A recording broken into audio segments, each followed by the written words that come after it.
O Filemon, wala pa rin bang laman ng lumang balon dyan sa bakanting lote? Baka mapagod ka ng gusto kung sa kabilang baryo ka pa mag-iigib ah. Wala pa rin po, Tiyo eh. Tuyong-tuyo pa rin yung ilalim nun.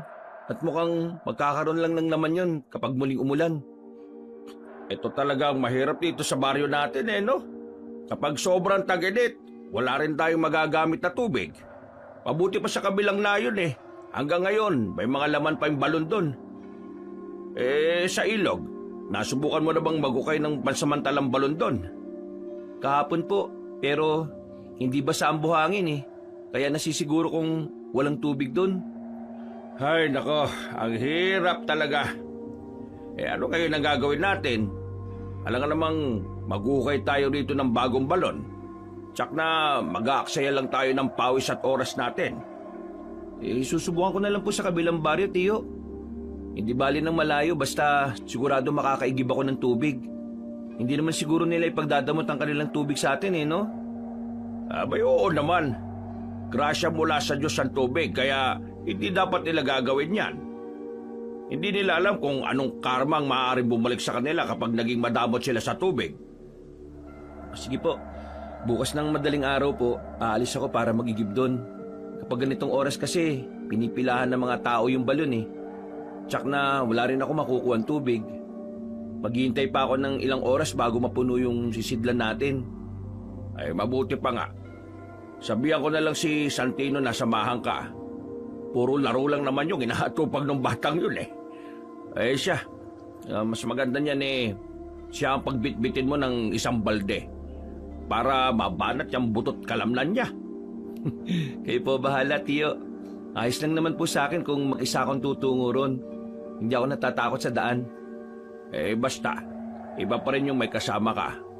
Madaling araw kang aalis Hindi mo alam kung ano ang aabutan mo sa daan. Sa bagay po. O sige, Tiyo Nicasio. Sabihan mo na lang po siya at nang may makausap naman ako sa daan. Siya sige. Ako nang bahala sa kanya. Magpahinga ka na ron at maaga pa kayong aalis kinabukasan. Ako nang kakausap sa pinsan mo. Sige po, Tiyo Nicasio. Mauna na po akong matulog sa inyo Pumasok si Filemon sa kanilang silid at naglatag na ng banig. Matapos niyang gawin yon, humiga siya at panandaliang nag-isip. Naalala niya ang kanyang mga magulang at bahagya siyang nakaramdam ng lungkot. Pero nang maisip niyang mapalad pa rin siya dahil kinukup siya ng kanyang tiyuhin, napangiti na lang siya. Alam niyang minahal din siya ng kanyang tiyuhin na parang tunay na anak. Kaya kahit na simpleng bagay lang ay bumawi siya. Kalaunan, nakatulugan niya ang pag-iisip sa mga ganoong bagay. Bandang 3:00 ng madaling araw nang magising siya, naabutan niyang nakaupo sa tapat ng bintana ang kanyang tiyuhin habang nagkakape. Aga naman ang gising niyo, Tiyo Ay oo, hindi kasi ako ganong nakatulog Kaya eto, nagkape na lang ako. Sige na, magtimpla ka na ron at gigisingin ko maya-maya si Santino. Mamaya na lang po pagkabalik namin para diretso na lang sa pag-aagahan. Ay, ikaw bahala. Sige, gisingin ko muna ang pinsan mo para naman may makakasama ka na sa pag-iigib. Sige po, Tiyo Nicasio. Ihanda ko na rin po yung sisidlang ng tubig na dadalhin namin. Mas maigi pa nga. Sige na, sandali lang Nang pumasok sa kanilang silid si Tiyo Nicasio, pumunta na rin si Filemon sa kusina para ihanda ang sisidlan ng tubig at ang balding dadalhin ni Santino. Nang maihanda na niya ito, bumalik siya sa sala at hinintay roon si Santino. O ano, Santino, handa ka na ba? Oo, Kuya Filemon. O tayo na. Baka kasi kung mga bandang 5:00 tayo aalis darating tayo doon sa kabilang baryo na marami nang nakapila sa balon. Mas mabuti pa nga ngayon na kayo umalis. Para naman bago mag 6:00 nakauwi na rin kayo rito sa bahay. Oo nga po, Tay. Ano, Kuya, tayo na. Mag-iingat kayong dalawa ha. Medyo maliwanag naman ang buwan Huwag na kayong magdala ng lampara. Opo, Tay. O sige, Kuya, alis na tayo. Kinuha ni na Filemon at Santino ang kanilang mga dadalhing sisidlan at umalis na nga sa kanilang bahay. Binaybay nila ang daan patungo sa kabilang baryo. Habang naglalakad, naging panay ang pagkukwentuhan nilang dalawa. Natigilan lang sila sa pagkukwentuhan nang makaamoy sila ng mabahong amoy na katulad ng patay na daga. Dahil masukal ang bahaging dinaraanan nila, hindi nila kagad nakita kung ano ang naroon. Halika, alamin muna natin kung ano yung pinanggagalingan ng amoy na yun. Wag na kuya, baka kasi patay na daga lang naman yun eh. Sayang lang yung oras natin. Mabilis lang naman to. Eh sige, kung ayaw mo, hintayin mo na lang ako dito. Ako na maghahanap ng kung anong hayop yung pinanggagalingan ng amoy na yun. Ayoko kuya, natatakot ako dito eh. Sige na nga, sama na lang ako. Basta huwag tayo magtatagal ah. Oo nga. Tayo na, Santino. Mukhang dyan malapit sa mga mayayabong na damo ng gagaling yung masangsang na amoy eh. Hinanap nila ang pinanggagalingan ng mabahong amoy na kanilang nalanghap. Makaraan ng ilang minuto, napako ang kanilang paningin sa bahaging tinatamaan ng liwanag ng buwan. May mga nakahandusay na hayop doon na sa inala nila ay mga kambing at baka. Wakwak ang kanilang mga tiyan at wala na ang kanilang mga laman loob. Nabubulok na rin ang mga yon. Kaya naisip nilang ilang araw nang naroon ang mga patay na hayop. Ang baho kuya. Kaya nga eh, lintik na yan. Parang nasusuka ako. Tayo na nga. Bilisan natin kuya. Ay teka, ano kaya yung gumawa nun? Malaking ahas kaya o bayawak? Ewan ko pero malakas ang kutob ko na hindi ahas ang gumawa nun. Kung isang dambuhalang ahas ang may gawa nito, sana buong katawan ng kambing o baka yung kanyang nilo nun eh. Eh ano kaya? Alam nga namang aswang, di ba? Ewan ko, di ko alam. Teka, tingnan natin sa bahagi ron. Parang may kumikinang eh. Oh, ano naman kaya yun? Halika nga, tingnan natin. Nilapitan nila ang bagay na kumikinang dahil sa liwanag ng buwan. Pagkarating nila roon, dinampot yun ni Filimon. Napag-alaman niyang pinagbalatan yun ng malaking ahas. Kaya binitiwan niya ito sa kaniyaya na si Santino na umalis roon. Tayo na, mukhang delikado tayo rito. Marahil tama ka. Malaking ahasan ng biktima sa mga hayop na yun. Umalis na lang tayo, baka pati tayo mapagdiskitahan ng ahas. Sige kuya, umigib na lang tayo ng tubig at baka may makauna pa sa atin dun sa balon. Hinayaan ng dalawa ang mga nabubulok na bangkay ng hayop doon. Binilisan nila ang kanilang paglalakad hanggang sa makarating sila sa balon. Saktong kumukuha na sila ng tubig na may dumating na ibang tao para umigib. Nakipagkwentuhan sina Filimon doon at napag-alaman nilang may nakita rin silang patay na hayop na katulad ng nangyari sa kanilang nakita. Nang mapuno na ang sisidlan nila Filimon, nagpaalam na sila sa mga kasama nila roon at nagsimula na silang maglakad pa uwi. Kuya, posible kayang magkaroon ng katawang ahas ang aswang? Mukhang malabo kasi na mga laman loob lang ang kakainin nila eh. Hindi ba madalas nilulunok ng buo ng ahas ang kanilang biktima? Yan din ang pagkakaalam ko. Pero malay natin, ibang uri pala ng ahas ang gumawa nun. Ang gawin na lang natin, mag-ingat tayo.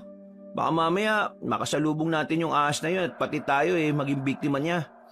Oo nga po kuya, lalong-lalo ka na. Minsan ginagabi ka na sa pag-uwi. Tapos umiigib ka pa ng tubig sa mandaling araw. Huwag ka mag-alala, mag-iingat naman ako eh. Ay, siya nga pala, kakausapin ko yung tatay mo na huwag na kitang isama sa pag-iigib. Mukhang delikado ang sitwasyon eh. Baka sa susunod, makasalubong na natin yung dambuhalang ahas at habulin niya tayo. Magiging kargo di konsensya pa kita eh. Wala namang masamang mangyayari sa akin, kuya. Kahit nasasamahan pa kita kada igib mo ng tubig. Basta, iniisip ko lang naman yung kaligtasan mo eh. Baka sa susunod, hindi lang mga hayop ang nagkalat sa daan, kundi pati ng mga bangkain ng tao. Diyos ko, wag naman sana. Hindi na nasagot ni Santino ang kanyang kuya Filimon. Ang binata naman, minabuting ituon ang kanyang pansin sa paglalakad. Noong lumaon, nakarating na sila sa kanilang bahay. Dahil maliwanag na ang paligid, nagpasya na silang kumain ng agahan at uminom ng kape. Habang nag-aagahan, lumapit si Tiyo Nicasio sa kanila.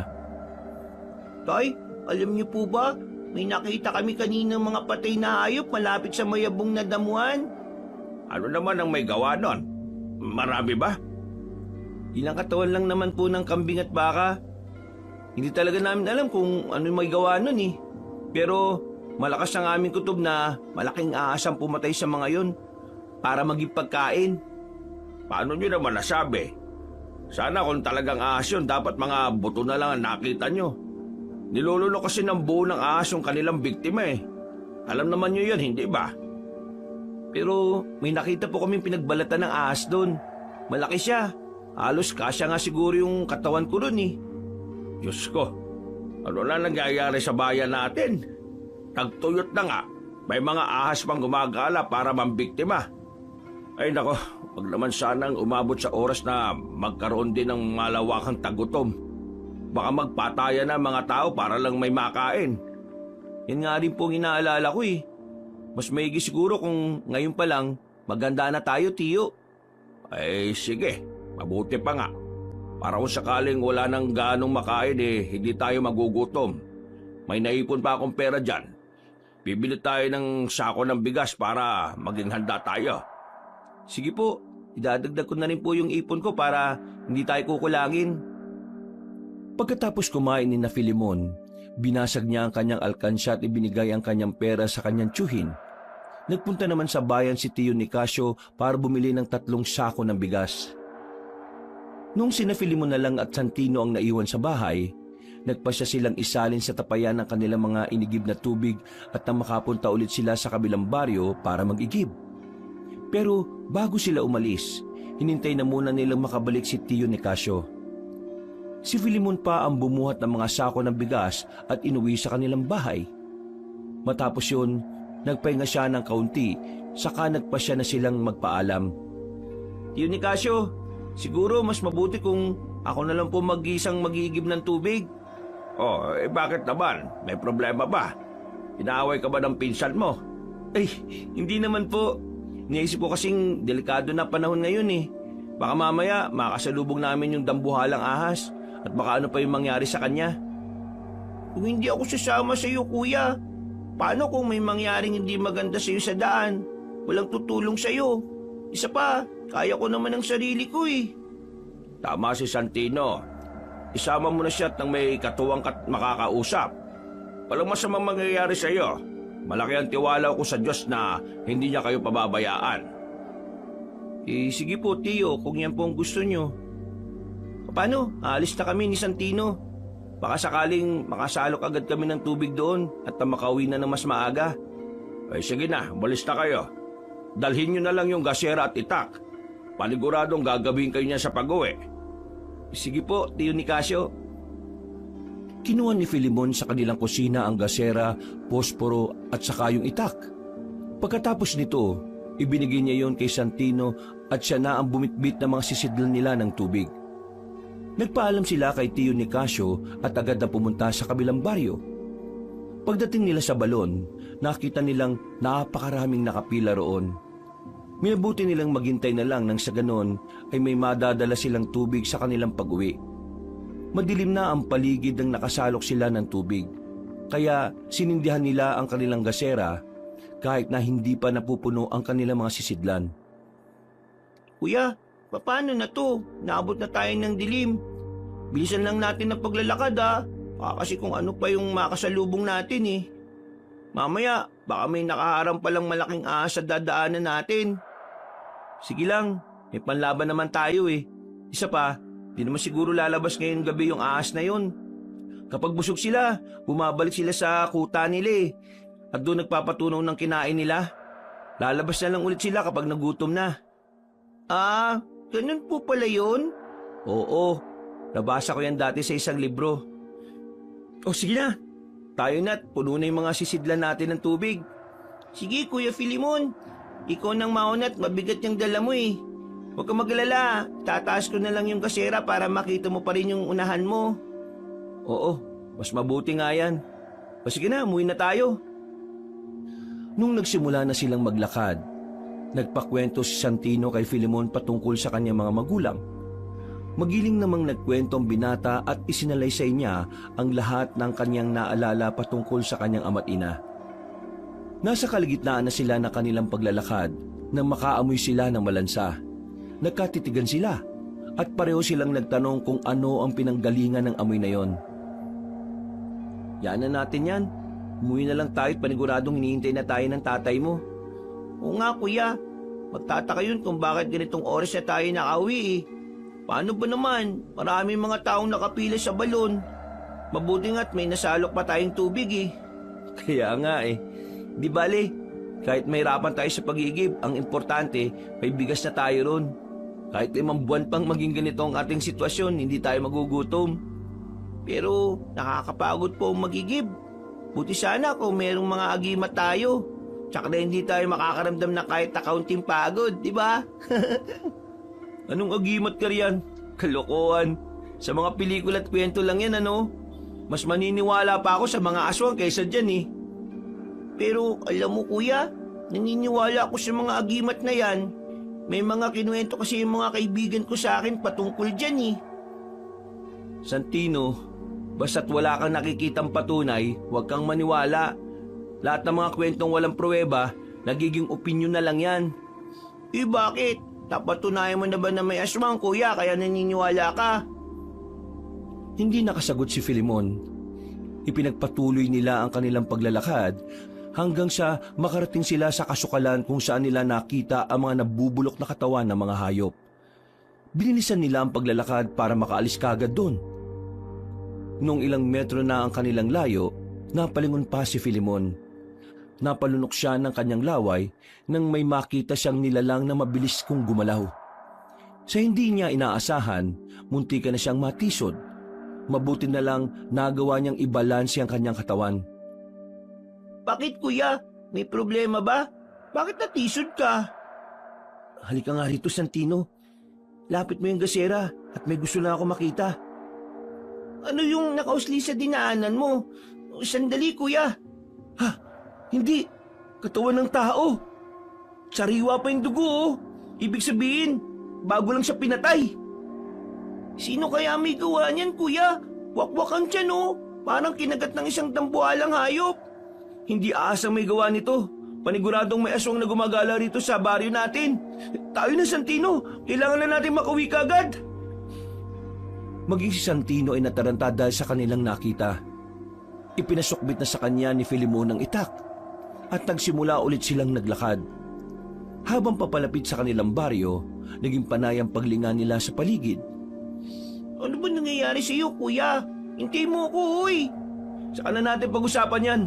Bilisan mo na lang yung hakbang mo. Pagka-uwi natin, sasabihin ko kaagad sa tatay mo yung nakita natin. Kailangan may pagbigay nila sa mga kabaryo natin yung tungkol dun sa bangkay. Sige kuya, mas bibisan ko pa yung pagkakbang ko para naman hindi ako ganang mahuli sa iyo. Huwag ka na rin lumingon. Mamaya, baka kung ano pa yung makita mo riyan, mahirap na. Ipinagpatuloy nila ang kanilang paglalakad hanggang sa malapit na sila makarating sa kanilang baryo. Walang ano-ano, nagulat si Filimon nang makarinig siya ng boses ng isang lalaki. Malakas ang naging pagsigaw niya para manghingi ng tulong. Dahil malapit lang naman yun sa kanilang kinaroroonan. Narinig mo naman yun, hindi ba? Parang may humihingi ng tulong. Hindi kaya yan yung kasagutan ng misteryong patayan na nangyayari dito sa atin? Anong plano mo, kuya? Halika na. Sundan na muna natin yung ingay na yon. Kung hindi man natin mailigtas yung lalaki humihingi ng tulong, baka makita natin yung pumapatay rito. Ikaw bahala, kuya. Basta, kung malalagay tayo sa alanganing sitwasyon, tumakbo na lang tayo paalis, ha? Iwan na muna natin yung mga sisidlan ng tubig. Ano ka ba? Siyempre dadalhin natin. Mamaya mapagalitan pa tayo ni Tio dahil iniwan natin to. Alam mo namang pahirap ang makaigib ng tubig, ah. Ay, oo nga pala. Makaraan ng ilang minuto, natigil ang pagsigaw ng lalaki. Dahil alam naman ni Filimon kung saan banda nang gagaling ang ingay, iniwan nila ang mga sisidlan ng tubig at binaybay nila ang pilapil para alamin kung ano ang nangyari sa lalaki. Nang matapos na silang dumaan sa pilapil, pumasok sila sa kusukalan. Dito banda tumigil yung pagsigaw ng lalaki, kaya mukhang malapit lang din siya dito. Halika, Santino, pumunta tayo sa banda ron. Sige kuya, susunod na lang ako sa iyo. Teka, naririnig mo ba yung mga kaluskus ng tuyong dahon? Oo kuya, bakit? Parang ahas ang may gawa nun, ah. Baka nandito yung dambuhalang ahas. Huwag na tayo masyadong gumawa ng ingay at baka makaalarma tayo. Natahimik si Santino. Hinalughog nila ang bahaging malapit sa kanila hanggang sa may maamoy silang malansang samyo. Alam nilang dugo yun, kaya hinanap nila ang pinanggagalingan nito. Walang ano-ano, pareho silang natigilan nang makita nila ang katawan ng isang lalaki na nakahandusay sa lupa. Duguan siya at wakwak ang tiyan. Nung lapitan nila ang tao, napatitig na lang sa isa't isa sina Filemon at Santino. Parang kinigat ng kung anong dambuhalang hayop ang tiyan ng lalaki dahil sa forma ng sugat sa kanyang tiyan. Inusisa nila ang katawan nun at napagtanto nilang wala na yung buhay. Kuya, baka hindi pa nakakalayo kung ano man yung gumawa nito si lalaki.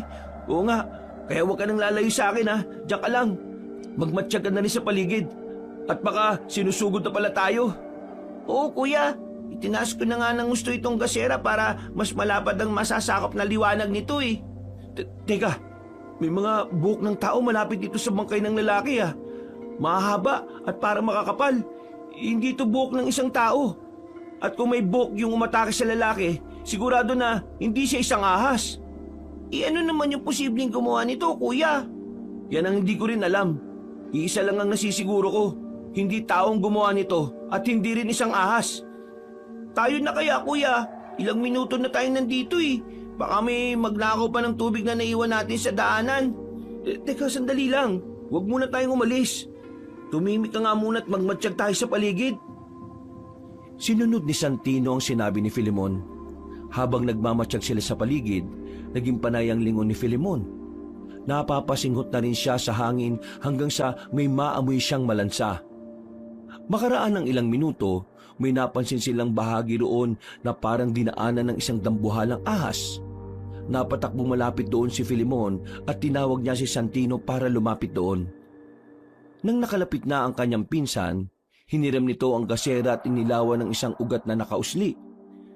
May balat na nakakapit sa ugat na nakalitaw sa lupa at mukhang dito rin sa bahaging to dumaan yung dambuhalang nilalang. Sandalit, kukunin ko yung balat na ito. Sige kuya, patingin na rin kung balat ng ahas ba yan o ano. Balat ng ahas to, pero kaibahan lang, mas makapal ito kaysa sa inaasahan ko. Parang balat ng tao na makapal eh.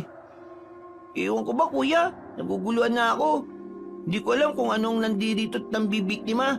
Parang hindi naman ahas yan eh. Pero bakit kung gumalaw eh katulad talaga ng isang ahas? Hindi ko rin alam kung bakit Pareho silang natigilan nung may marinig silang pagkalusko sa hindi kalayuan. Napatitig silang pareho doon. Agad na nagwika si Filemon na susundan nila ang ingay. At hindi naman tumutol ang kanyang pinsan. Sinundan nila ang naririnig nilang ingay hanggang sa nakalayo na sila sa katawan ng lalaki. Nasa kalagitnaan na sila ng kanilang paglalakad nang may makita silang kumikinang sa hindi kalayuan. Nung una, inakala nilang baka kung anong hayop yun. Pero nang lapitan nila, nalaman nilang pinagbalatan pala yun ng isang dambuhalang ahas. Aba, kasya pa yata yung buong katawan ko dyan ah. Subukan ko ngang isuot yan kuya. Wag na, baka mamaya may lason pa yan at kung ano pa mangyari sa'yo. Halika na, pumunta tayo sa banda ron.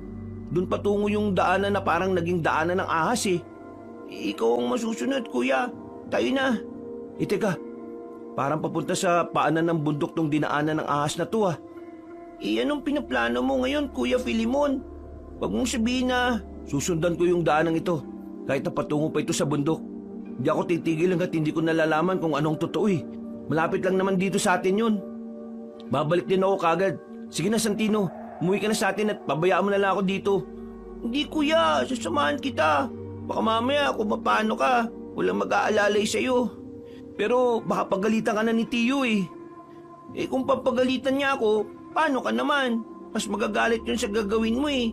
Sige na, pumayag ka ng sumama ako. Kailangan mo rin na magdadala nitong gasere. Hindi na nga. Lumitaw na yung buwan sa silangan no. Basta, magkasama tayong umalis ng bahay, magkasama din tayong uuwi. Sa ayot sa gusto mo, sasama ako sa'yo. Ay naku, ikaw na nga bahala. Basta huwag kang magiging malikot doon ha.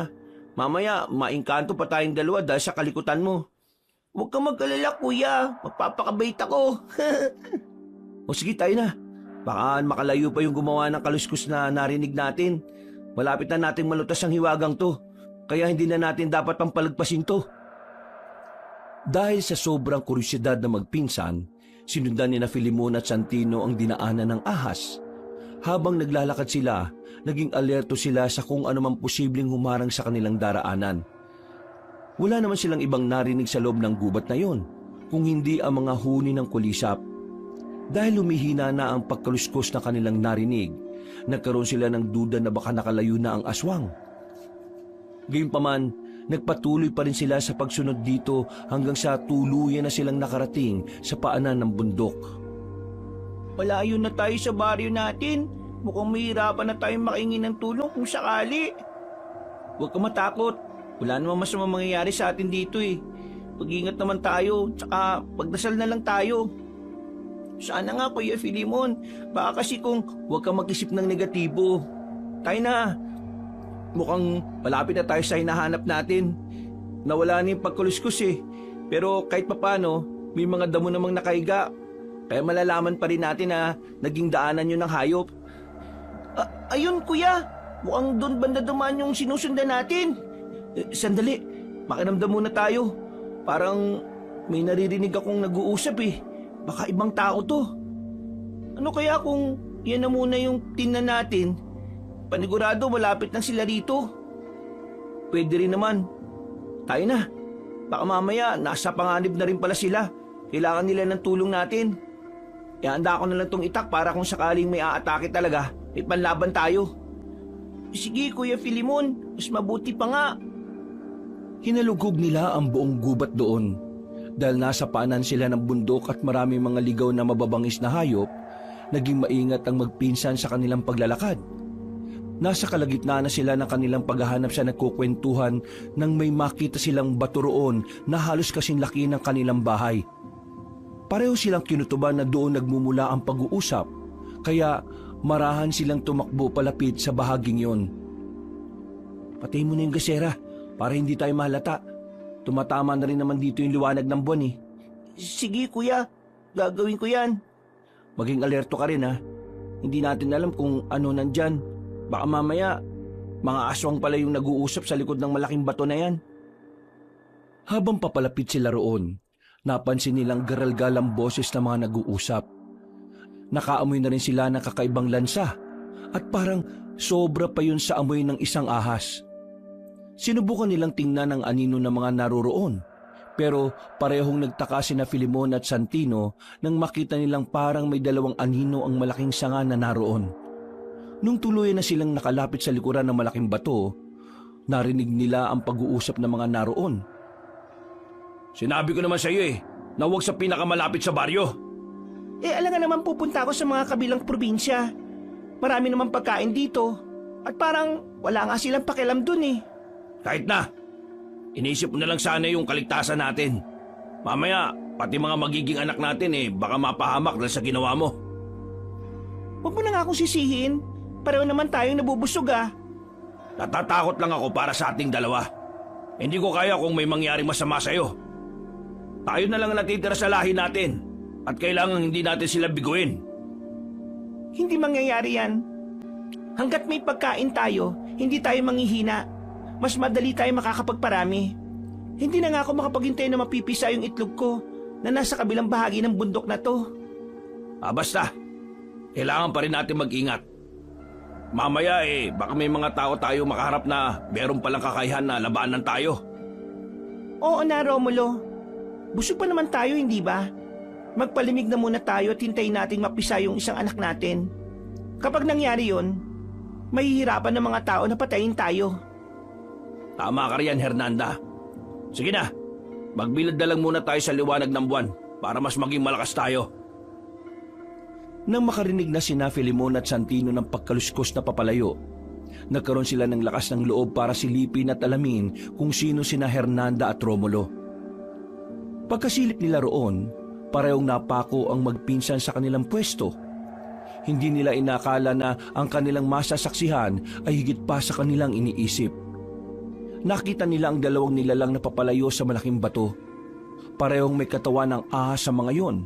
May mga kamay sila at isa sa kanila ay may mahabang buhok. Nagkatitigan na lang ang magpinsan dahil sa kanilang nakita. Walang ano-ano, tumigil ang nilalang na may mahabang buhok. Lumingon siya sa kanilang pinanggalingan at napasinghot sa ere. Hindi sila ahas, hindi rin sila mga tao. Ano kaya mga yan, kuya? Hindi ko rin alam eh. Iisa lang ang nasisiguro ko. Napansin na nila tayo at pareho tayo nanganganib. Ano pang hinihintay mo? Tayo na! Tumakbo na tayo pauwi! Sige kuya, kailangan hindi nila tayo mapansin. Kapag nangyari yon, hindi na tayo makakauwi ng buhay. Huwag ka muna mag-isip ng ganyan. Kapag nakalis tayo dito at makalabas na tayo sa gubat, sisigaw tayo para makahingi ng tulong. Kuya Filemon, may mga kaluskos na papalapit sa atin dito. Mukhang silang dalawa na yon. Diyos ko, anong uri ng demonyo itong nakasagupan natin? Ayaw ko pa sanang maniwala pero base sa narinig natin, sigurado mga aswang sila. Nakakatakot na uri ng aswang. Kaya kailangan natin makalis dito. Hindi dapat nila tayo mahuli at maging pagkain. Binilisan nila ang kanilang pagtakbo. Lalo pat alam nilang hinahabol sila ng mga nilalang na yon. Para hindi sila madaling mahuli, tinakbo nila ng paekis-ekis ang daan. Nasa kalagitnaan sila ng kanilang pagtakbo nang matigilan si Santino. Oh, may problema ba? Bakit na biglang tumigil? Napagod ako, kuya. Pakiramdam ko, sasabog ang puso ko. Ang sakit. Naku, kailangan makalis na tayo rito eh. Malapit na yung mga umahabol sa atin. Mukhang hindi ko na kaya, kuya. Sige na, iwan mo na lang ako dito. Ikaw nang bahala kay Itay, ah. Hindi, sabay tayo nga alis dito ng buhay. Hindi kita pababayaan. Halika na! Upang madali niyang maisama si Santino, nagpasya si Filemon na kargay nito sa kanyang likod. Alam niyang mas magiging mabagal ang kanilang pagtakbo, pero hindi kaya ni Filemon na iwan doon ang kanyang pinsan. Maraming salamat, Kuya Filemon. Hindi mo ko iniwan doon. Walang anuman, Santino. Hindi ko maatim na iwan ka ron. Alam kong habang buhay kong sisisihin ang sarili ko kapag ginawa ko yun. Pero paano kung pati ikaw mapahamak? Hindi mangyayari yan. Makakaligtas tayo rito. Sige na, kumapit ka na lang na mas bilisan ko ang pagtakbo. Mukhang hindi pa rin tumitigil at malapit na nila tayong maabutan. Mas binilisan ni Filemon, pero dahil may karga siya, mas mabagal yon kaysa sa nauna niyang pagtakbo. Sa hindi niya inaasahan, bigla siyang natisod. Pareho silang tumilapo ni Santino at pareho rin silang napasigaw. Dahil sa nangyari, nabasag ang kanilang gasera at kumalat ang apoy sa unuhan nila. Parehong napatayo o magpinsan nang makita nila kung saan natisod si Filemon. Tumakbo ka na, Santino! Iwan mo na ako dito! Iligtas mo sarili mo! Hindi kita iiwan, kuya. Dito lang ako. Pero baka pati ikaw kainin ng mga dambuhalang ahas na yun! Malapit na sila! Pag-ungol na lang ang naging sagot ni Santino kay Filemon. Saktong pagkatayo nilang dalawa, pinuluputan sila ng malaking ahas. Mas malaki pa yon sa tubong ginamit sa paggagawa ng balon. Kaya pareho silang kinabahan. Alam nilang magagawa silang lulunin ng ahas na yon. Kaya nagsimula na sila sa kanilang pagdarasal at kahit papaano nakakaya pa nilang magsalita ng hindi gaanong nahihirapan. Kuya, anong gagawin natin? Kakainin tayo ng ahas na ito. Kumalma ka muna. Kapag naramdaman ng ahas na to na gumagalaw tayo, mas hihigpitan pa niya yung pagkakalingkis niya sa atin. Sige kuya, yan ang gagawin ko. Sana naman may dumating dito para tulungan tayo. Kahit na malabong mangyari yan, kailangan pa rin nating umasa. Yan na lang din ang sandata natin sa ngayon. Hindi ko rin si maigalaw yung mga kamay ko kaya hindi ko makukuha ang itak na nasa bewang ko. Habang nahihirapan na magpinsan dahil sa ginagawa ng aswang, nakatingin naman sa kanila ang dalawang nilalang. Mapupula ang mga mata nito at naglalaway pa habang sumisingot sa direksyon ni na Filemon. May kung anong pinagbubulungan ng dalawa. Kaya nagkaroon ng kutob si na Filemon na baka may binabalak ang dalawa laban sa kanila. Nasa ganong kalagayan sila na may mapansin si Filemon na gumagalaw sa hindi kalayuan. Tiningnan niya kung mabuti yon at nakita niyang may isang matandang lalaki roon na nakamasid sa kanila. Sa isang pagkisap ng mga mata ng binata, biglang nawala ang matanda at hindi na niya ito nakita pa. May nakita ka rin bang matanda na nakatingin sa atin? Matanda? Saan banda, kuya? Wala naman ah. Dito malapit sa puno. Nakamasid lang dito sa atin. Hindi ko alam kung ano ang pakay niya. Pero parang may gusto siyang ipaiwatig sa akin eh. Yun nga lang, bigla rin siyang nawala. Sino naman kaya yun? Baka isang engkanto yung kuya. Hindi ko alam. Pero sana siya na yung maging susi para makalis tayo sa sitwasyon na to. Kahit papaano, nagkaroon ng pag-asa ang magpinsan. Iginala ulit ni Filemon ang kanyang paningin sa paligid at inalam kung naroroon pa rin ang matanda. Walang ano-ano, nilawayan sila ng malaking ahas. Kaya napaduwal na lang sina Filemon at Santino dahil sa lansanon. Nasa ganong sitwasyon sila nang maibaling nila ang kanilang pansin sa dalawang nilalang. Sino kayong dalawa? Bakit nandito kayo sa kuta namin? Ano ang kailangan nyo? Mukha yatang gusto nyong maaga mamatay ah. Kayo pa mismo mga pagkain namin ang lumapit dito. Hindi bale.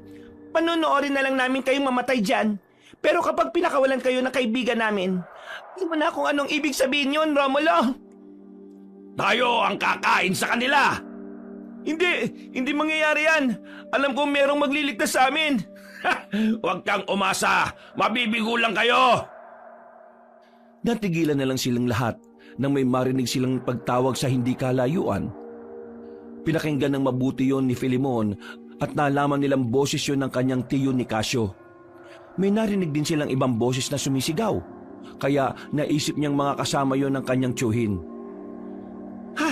Mga tao, magtago na muna tayo, Romulo. Baka marami sila at mahirapan tayo. Hindi. Dito lang tayo. Ayaw mo nun? Marami tayong magiging pagkain. Saka na tayo kakain ulit. Mas importante sa ngayon ang kaligtasan natin. Kung gusto mo, mauna ka na. Dito na lang ako at aabangan ko ang mga tao. Nagugutom ako kapag naaamoy ko sila eh. Isipin mo magiging anak natin. Halika na. May pagkakataon pa naman sa susunod ah.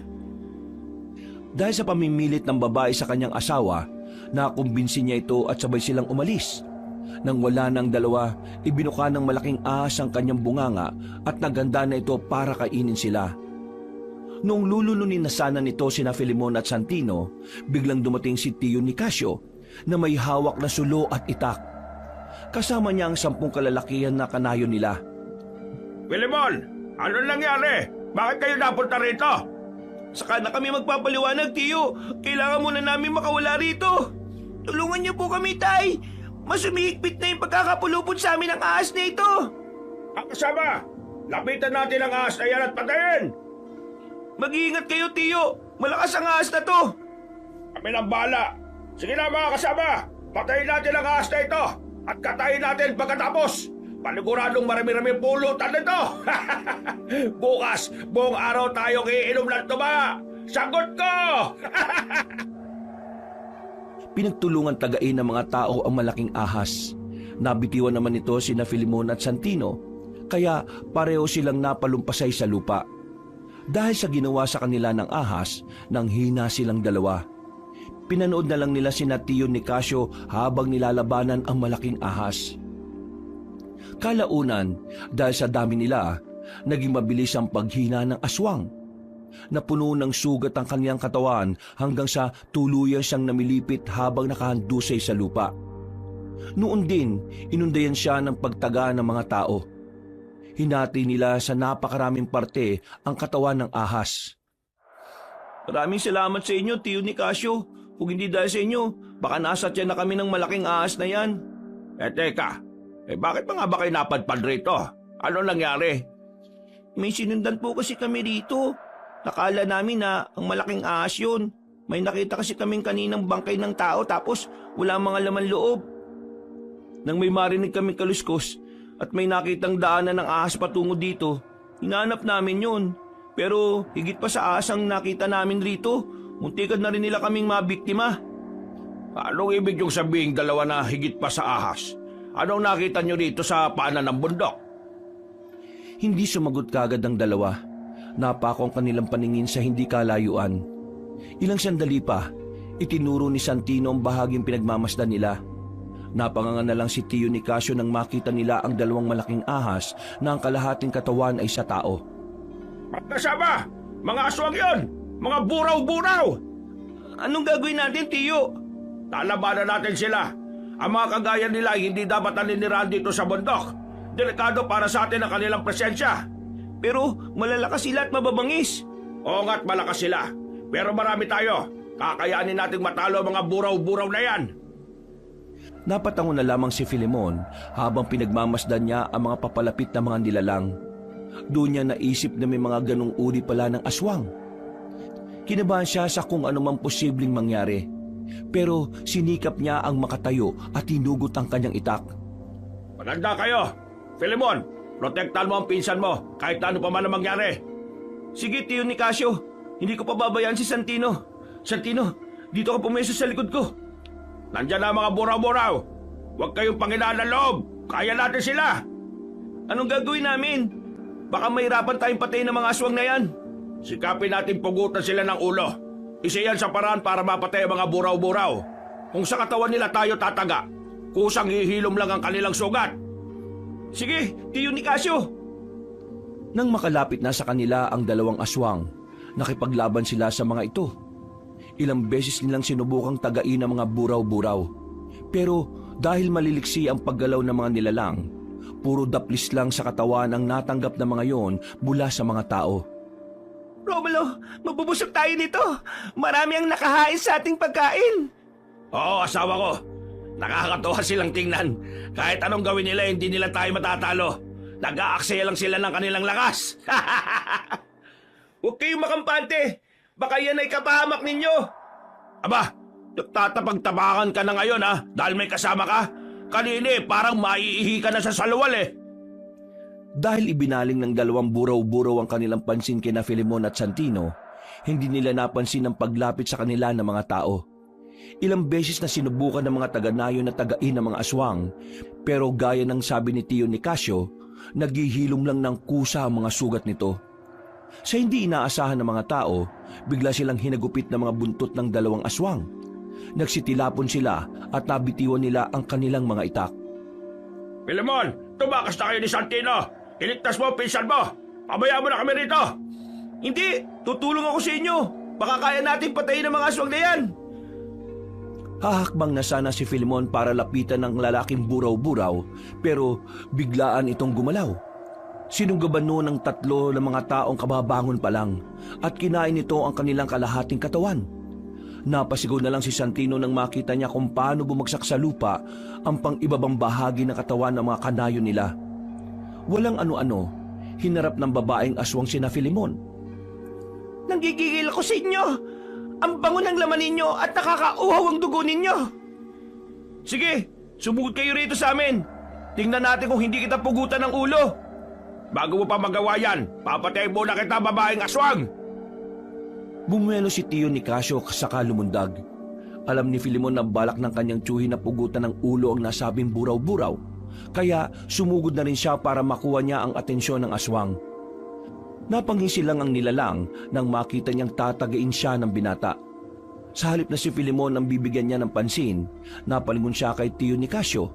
Gumanga ito at binalak sanang lapain ang tiyuhin ni Filemon. Bago pa noon magawa ng aswang ang kanyang binabalak, buong lakas siyang tinaga ni Filemon sa buntot. Napaangil na lang ang nilalang at napangisi rin ang binata nang makita niyang malalim ang naging sugat ng aswang. Nilungon siya ng buraw-buraw. Bago pa man makaatras si Filemon, hinambalos na siya ng buntot nito. Napamura ang binata at dahil sa lakas ng pagkakatilapon niya, nabitawan niya ang kanyang itak. Napatitig siya sa mga tao at nanlumo siya nang makitang halos lahat sa kanila ay nakahandusay na sa lupa at wala ng buhay. Tio Nicasio, mag-iingat kayo. Iilan na lang tayo natitira rito. Santino, puntahan mo ang pinsan mo at umalis na kayo rito bago pa mahuli ang lahat. Paano kayo, Tay?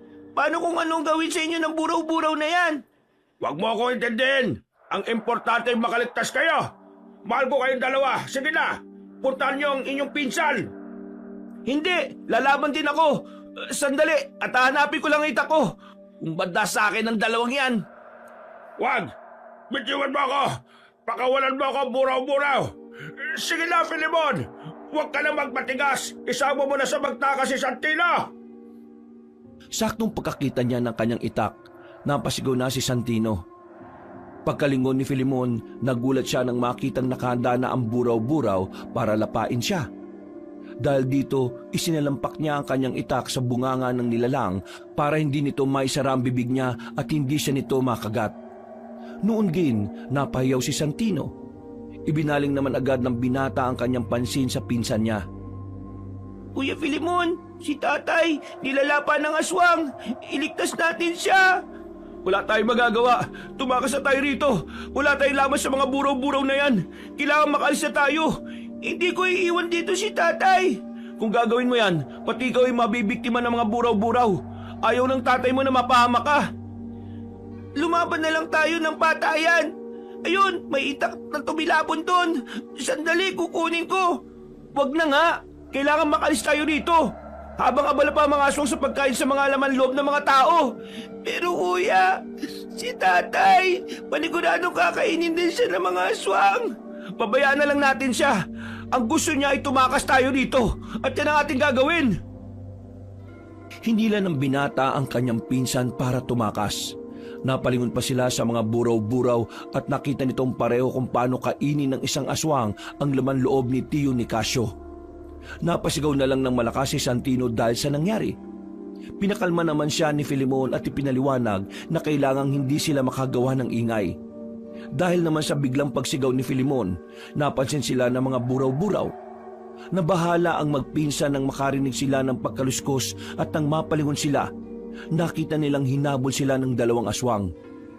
Mas naging mabilis pa ang mga ito at makaraan lang ng ilang sandali nasa likuran na sila ng mga ito. Akala ba ninyo makakalis kayo rito? Hindi! Kulang pa ang kinain namin. At kung kakainin namin ng mga laman loob nyo, paniguradong mabubusog na kami. Magagawa nyo lang yan kung mapapatay nyo kami. Yun ay kung magagawa ninyo. Nasa alanganin na kayong sitwasyon pero nagagawa nyo pa rin magyabang? Hindi bale, para-pareho lang naman ang lasa ng mga laman loob ninyo. Unahin na natin yung mas bata. Mas malasa ang laman yan, lalo na ang atay. Hindi sumagot si Filimon sa sinabi ng lalaking buraw-buraw. Napahawak siya ng maigpit sa kanyang itak at walang pagdadalawang isip na sumugod dito. Napaangil naman ang dalawang aswang dahil sa ginawa ng binata. Bago pa man makalapit si Filimon sa kanila, hinagupit na siya ng buntot ng babaeng buraw-buraw. Tinamaan pati si Santino, kaya pareho silang tumilapon at tumama sa bahagi kung saan merong mga tinik na kawayan. Ayos ka lang ba, Santino? Walang niya. Lahat yata ng parte ng katawan ko, natinig ka ng kawayan. Ako rin. Anong gagawin natin? Baka hindi na tayo makaligtas sa mga aswang na yan. Bahala na. Gagawin natin ang lahat ng ating makakaya para makalis dito. Sandali, tutulungan kita makabangon dyan. Kukunin ko lang tong ilang tinik na nasa balat ko. Kaya ko na to, kuya. Magagawa ko naman. Ha? Natigilan si Santino. Namilog ang kanyang mga mata at sumenya siya kay Filimon. Nagtaka naman ng binata kaya tumingin siya sa bahagi kung saan sumenyas ang kanyang pinsan. Namulagat din ang kanyang mga mata nang makita niyang naroon ang dalawang buraw-buraw at nakangisi sa kanila habang naglalaway. Inakala ba ninyong dalawa na makakalis kayo ng buhay dito sa paanan ng bundok? Mga kampo kayo ni Satanas! Pinatay niyo mga kanayo namin, pati na si Tio Nicasio! Wala kaming pakialam. Ang importante, nabusog kami at nagkaroon kami ng sabat na lakas. Alam kong darating ang araw na may makakatapat din kayo. Mapatay man ninyo kaming dalawa. Pero kapag dumating ang panahon na naisilang lang papatay sa inyo, mararanasan din ninyo ang ginawa niyo sa mga biktima ninyo. Bago mangyari ang sinasabi mo, ubus na ang mga tao rito sa buong bayan at mananatiling salita na lang ang mga binanggit mo. Pagkawika ng babaeng aswang, humanda sila para atakihin sina Filimon. Sumenyas naman ang binata sa kanyang pinsan na kumuha ng dulong bahagi ng kawayan na makakaya niya at merong maraming tinik. Napatango naman si Santino.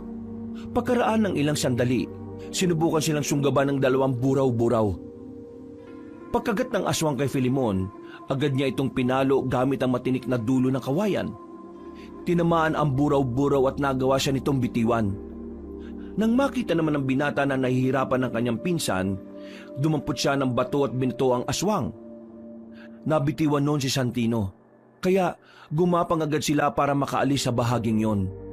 Saktong pagkalabas nila, aatakin sana ulit sila ng mga buraw-buraw, pero biglang natigilan ang mga buraw-buraw at napatitig sa bandang likuran ni Filimon. Nagulat naman ang magpinsan, pero bago pa sila makapagsalita, Binalot sila ng makapal na usok. Ha? Anong nangyari? Anong gagawin mo sa amin? Kumalma lang kayo. Huwag kayong matakot. Nandito ako para tulungan kayo. Ang mga buraw-buraw, baka nasa paligid pa natin sila. Baka muli silang sumugod sa atin. Teka, sino ka ba? Ako si Tandandoro. Isa kong ermitanyong nakatira sa bundok. Huwag kayo matakot. Nailigtas ko na kayo mula sa mga buraw-buraw. Mabuti na lang talaga't nagawa ko kayong abutan. Nasaan na sila? Bakit naglaho sila at napuno ng usok ang paligid? Hindi sila nawala. Ang katotohanan, tayo ang nawala sa kanilang paningin. Ang nakita niyong usok kanina ay epekto ng aking sinambit na orasyong tagabulag. Kung hindi ko ginawa yon, baka inatake nila kagad tayo. Kaya ba bigla silang natigilan? Oo, siguro nagulat sila dahil nawala kayo sa kanilang harapan. Tayo na, habang hindi pa nawawala ang pisa ng aking tagabulag. Saan na po tayo pupunta ngayon, Tandang Doro? Oo nga po, paniguradong hahanapin kami ng mga buraw-buraw na yun. Teka, si tatay nga pala, may pag-asa pa bang makuha namin ang bangkay niya? Dadaling ko kayo sa aking kuweba. Doon, ligtas kayong dalawa. Huwag na ninyong naisin pang balikan yon. Mapapahamak lang kayo at baka mahuli pa kayo ng mga aswang. Matalas ang kanilang pang-amoy. Ang importante sa ngayon, Santino, ligtas na tayo. Ay, siya nga po pala, Tandang Doro. Ako po si Filemon. Ako naman po si Santino. Paano ba kayo napunta rito? Alam ba ninyo na delikadong lugar na ito? Maliban sa mga masasamang engkantong nakatira rito, tahanan din ito ng mga buraw-buraw. Sinundan po kasi namin sila eh. Kala namin kasi ahas lang ang gumagapang palayo at gumagawa ng bakas na daan. Yung pala, mga aswang na. Saan po ba nagmula ang mga buraw-buraw na yan? Hindi namin nakalaing may mga ganyang aswang. Ang totoo niyan, nagmula mga buraw-buraw nung isinumpa ng isang mambubunaw ang mag-asawang aswang dahil kinain ng mga ito ang kanyang anak. Mambubunaw? Ano naman po yun? Ang mambubunaw ay mangkukulam na ang ginagamit para manakit ng tao ay mga ahas. Nang naisumpa pa ng mangkukulam ang mag-asawa, nagkaroon sila ng kambal na anak na babae at lalaki. Sa takot ng mag-asawa na saktan ng mga tao ang kanilang anak, dinala nila ito sa isang bundok. Namuhay ang kambal sa kagubatan at kalaunan, nagkaroon ng mga anak. Magmula noon, ang kada buraw-buraw na mahuhuli ng mga tao ay pinapatay nila. At mukhang dalawa na lang ang natitirang buhay rito. Sina Romulo at Hernanda, yan ang pangalan nila. Tama, mababagsik sila. At sa katunayan yan, mas nauna pa silang mamalagi rito. Pero dahil sa antas ng aking kaalaman, natatakot silang makipagsagupa sa akin. Ang tanong nga lang, hanggang saan sila matatakot? Ayaw ko rin dumating ang araw at matatalo nila ako at itutulad nila sa iba nilang biktima. Wala naman po kayong dapat na ikatakot eh. Alam kong kaya nyo silang labanan. Nagawa ninyong mawala sa paningin nila eh. Napatawa na lang ang matandang ermitanyo sa sinabi ni Filemon. Nagpatuloy sila sa kanilang paglalakad at kahit papano, kampante ang magpinsan na hindi sila masusundan ng mga buraw-buraw. Hindi na nila naalaman kung gaano katagal silang naglakad hanggang sa makarating sila sa matarik na bahagi ng bundok. Humakbang si Tandang Doro at nang medyo nakalapit na siya sa malaking bato na naroon, ikinumpas niya ang kanyang kamay. Sa isang pag-isap ng mga mata ni na Filemon, gumalaw ang bato at nagkaroon ng lagusan doon. Maaari na kayong pumasok sa aking kuweba. Halina kayong dalawa. Ang galing! Paano niyo nagawa yun? O nga po, kung tutusin, napakabigat ng batong yan ah. Kahit 3 tao siguro magtulong-tulong, mahirapan na paggalawin yan. Hindi naman ganon kakomplikado. Ginamitan ko lang ng orasyon ni San Cristobal. Isa pa, buhay ang batong yan at may mga gabay ng engkantor yan na nagsisilbi na ring bantay ko rito. Tayo na. Napanganga na lang ang magpinsan dahil sa mangha. Hinawakan pa nila ang malaking bato at sinubukang itulak, pero hindi man lang ito gumalaw kahit kaunti. Dahil sa ginawa nila, nauna nang pumasok ang ermitanyo. Sumugod na rin ang magpinsan sa kanya. Nung makapasok na sina Filemon at Santino, mas namangha sila nang makita nila ang mga kumikinang na bato roon na nagsisilbing liwanag sa loob ng kuweba. Ang ganda! Ano po yan, Tandang Doro? Mga simpleng bato lang yan na may kung anong mineral na nakapaloob, kaya nagliliwanag. Gaya ngayon, hindi ko na kailangan ng sulo rito. Maliwanag na ang buong tirahan ko. Ibig niyo pong sabihin, ito ang naging bahay ninyo? Aba oo, matagal na panahon na mula nung dito ako tumira.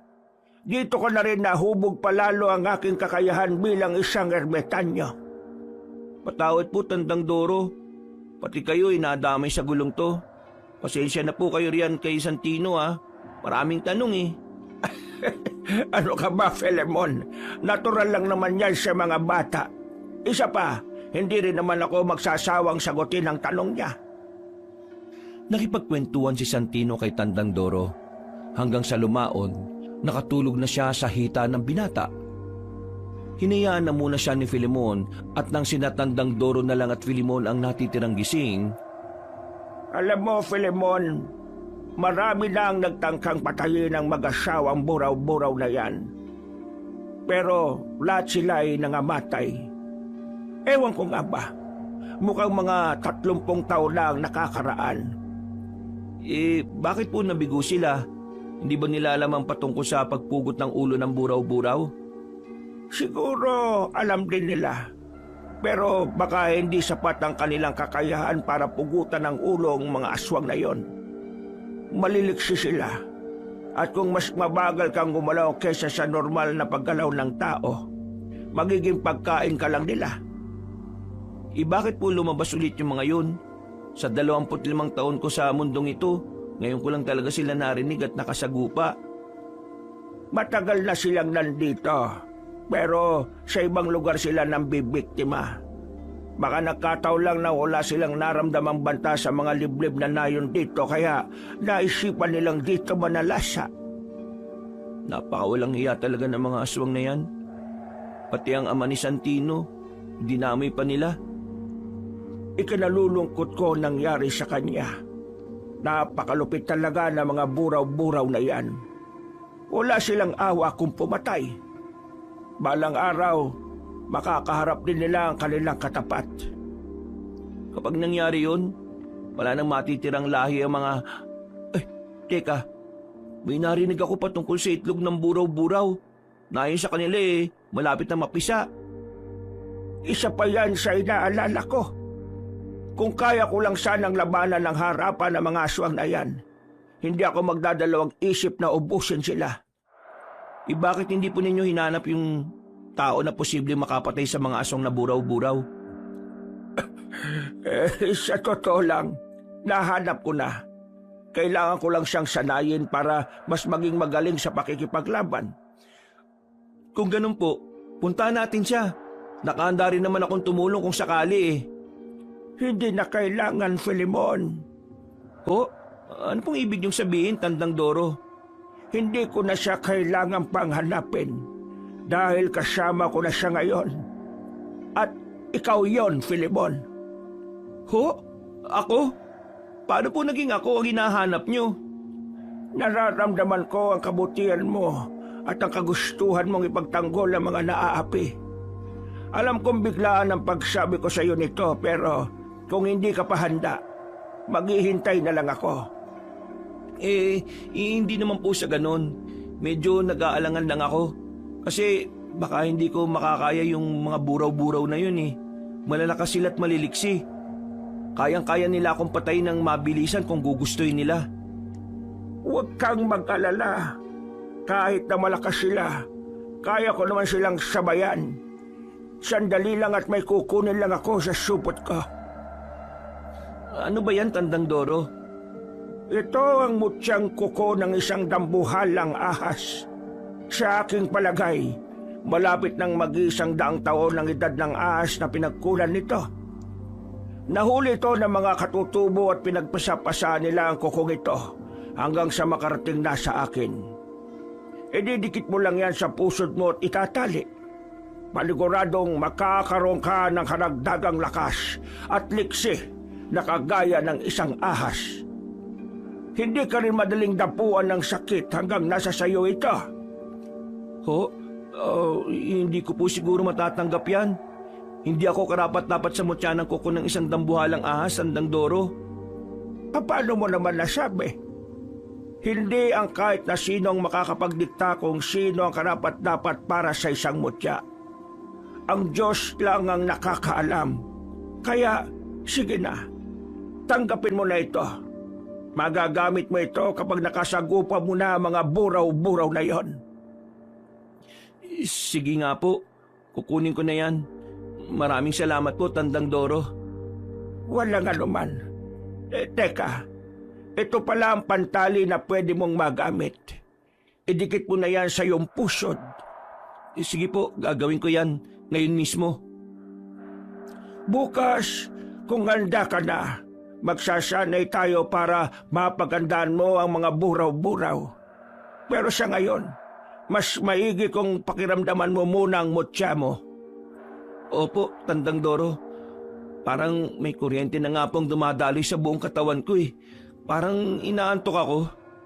Kahit anong oras po, pwede ako magsanay. Ang inaalala ko lang ay yung pinsan ko.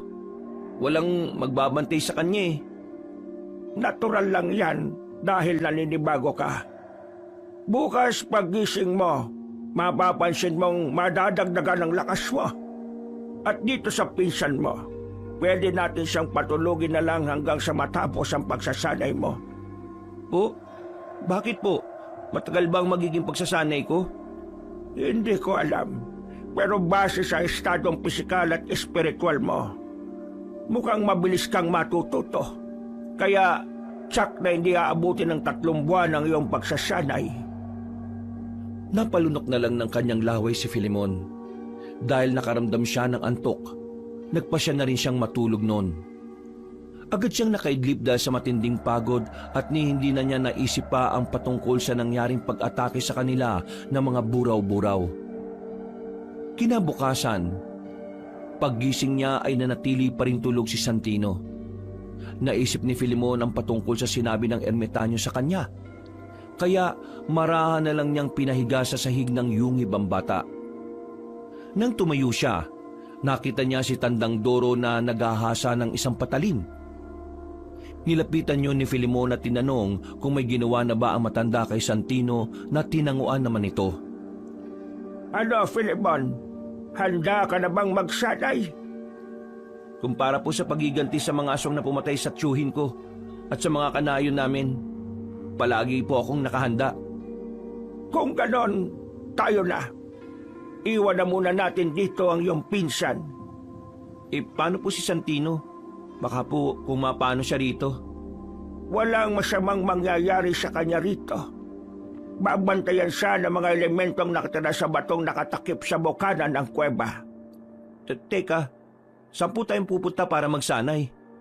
Dadaling kita sa lugar kung saan ako sinanay ng aking maestro. Mas madali kang matututo ron. Kung ganun, tayo na po. Maaari na tayong umalis. Sige, kunin mo pala itong punyal. Ito ang gagamitin mo sa pagpugot ng ulo ng mga buraw-buraw. Ang punyal na ito ay minsan ko na rin ginamit noong patayin ko ang isang sinaunang aswang. Kinuha ni Filemon ang punyal at nagpasalamat sa matandang ermitanyo. Noon din, naglakad sila patungo sa dulong bahagi ng yungib at napalunok na lang ng laway si Filemon nang makita niyang may isa pang lagusan doon na nagliliwanag. Pumasok sila roon at napanganga na lang siya sa mangha nang mag-iba na ang kaniyang kapaligiran. Dito sa lugar na ito ako nasanay at dito rin kita huhubukin. Huwag mong isipin ang oras. Hindi yan gumagana rito. Sige po, Tandang Doro. Nakaanda na ako para sa unang pagsasanay natin. Nagsimula sa pagsasanay si Filemon at ang bawat aral na itinuturo sa kanya ni Tandang Doro ay tinatandaan niya. Mula sa pinakaunang pagsubok na ibinigay ng ermitanyo hanggang sa pinakahuli ay nagawang mapagtagumpayan ng binata. Hindi inaasahan ni Tandang Doro na magiging ganon kadali para kay Filemon ang naging pagsasanay nito. Ang inakala niyang pagsasanay na aabot ng mga 3 buwan, nagawang makabisa ng binata ng humigit kumulang 3 araw lang. Bago pa man sila umalis sa nasabing lugar, niyaya ng ermitanyo si Filemon na pumunta sa isang batis kung saan malagkit ang tubig. Hindi naman tumanggi ang binata at sumama na siya sa matanda. Habang naglalakad, Pambihira ka. Nagawa mong matapos ang pagsasanay sa maikling panahon. Ibig sabihin, talagang handa na ang iyong pisikal at espiritual na katawan para harapin ang mga buraw-buraw. siguro nga po handa na ako. Wala akong ibang iniisip kung hindi ang mga taong pinatay ng mga aswang na yun eh. Tuwing ipipikit ko rin ang mga mata ko, mukha ni Tio Nicasio na nagmamakaawa ang nakikita ko. Talagang napakalupit ng mga aswang na yon. Hindi bale, dahil handa ka na at nasa iyo na ang mutsa ng kuko ng dambuhalang ahas. Paniguradong magiging madali na para sa iyo ang talunin ng mga yon. Sana nga po, Tandang Doro. Kailangan matapos na ang lahat ng ito para bumalik na sa normal ang buhay namin. Kawawa ang pinsan ko. Maliit pa pero ulila na sa mga magulang.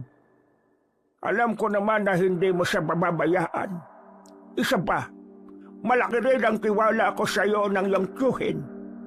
Siguro nga, kung hindi ko siya pinuntahan sa inyong bahay, baka nagtagumpay na sina Hernanda at Romulo sa kanilang binabalak sa inyo.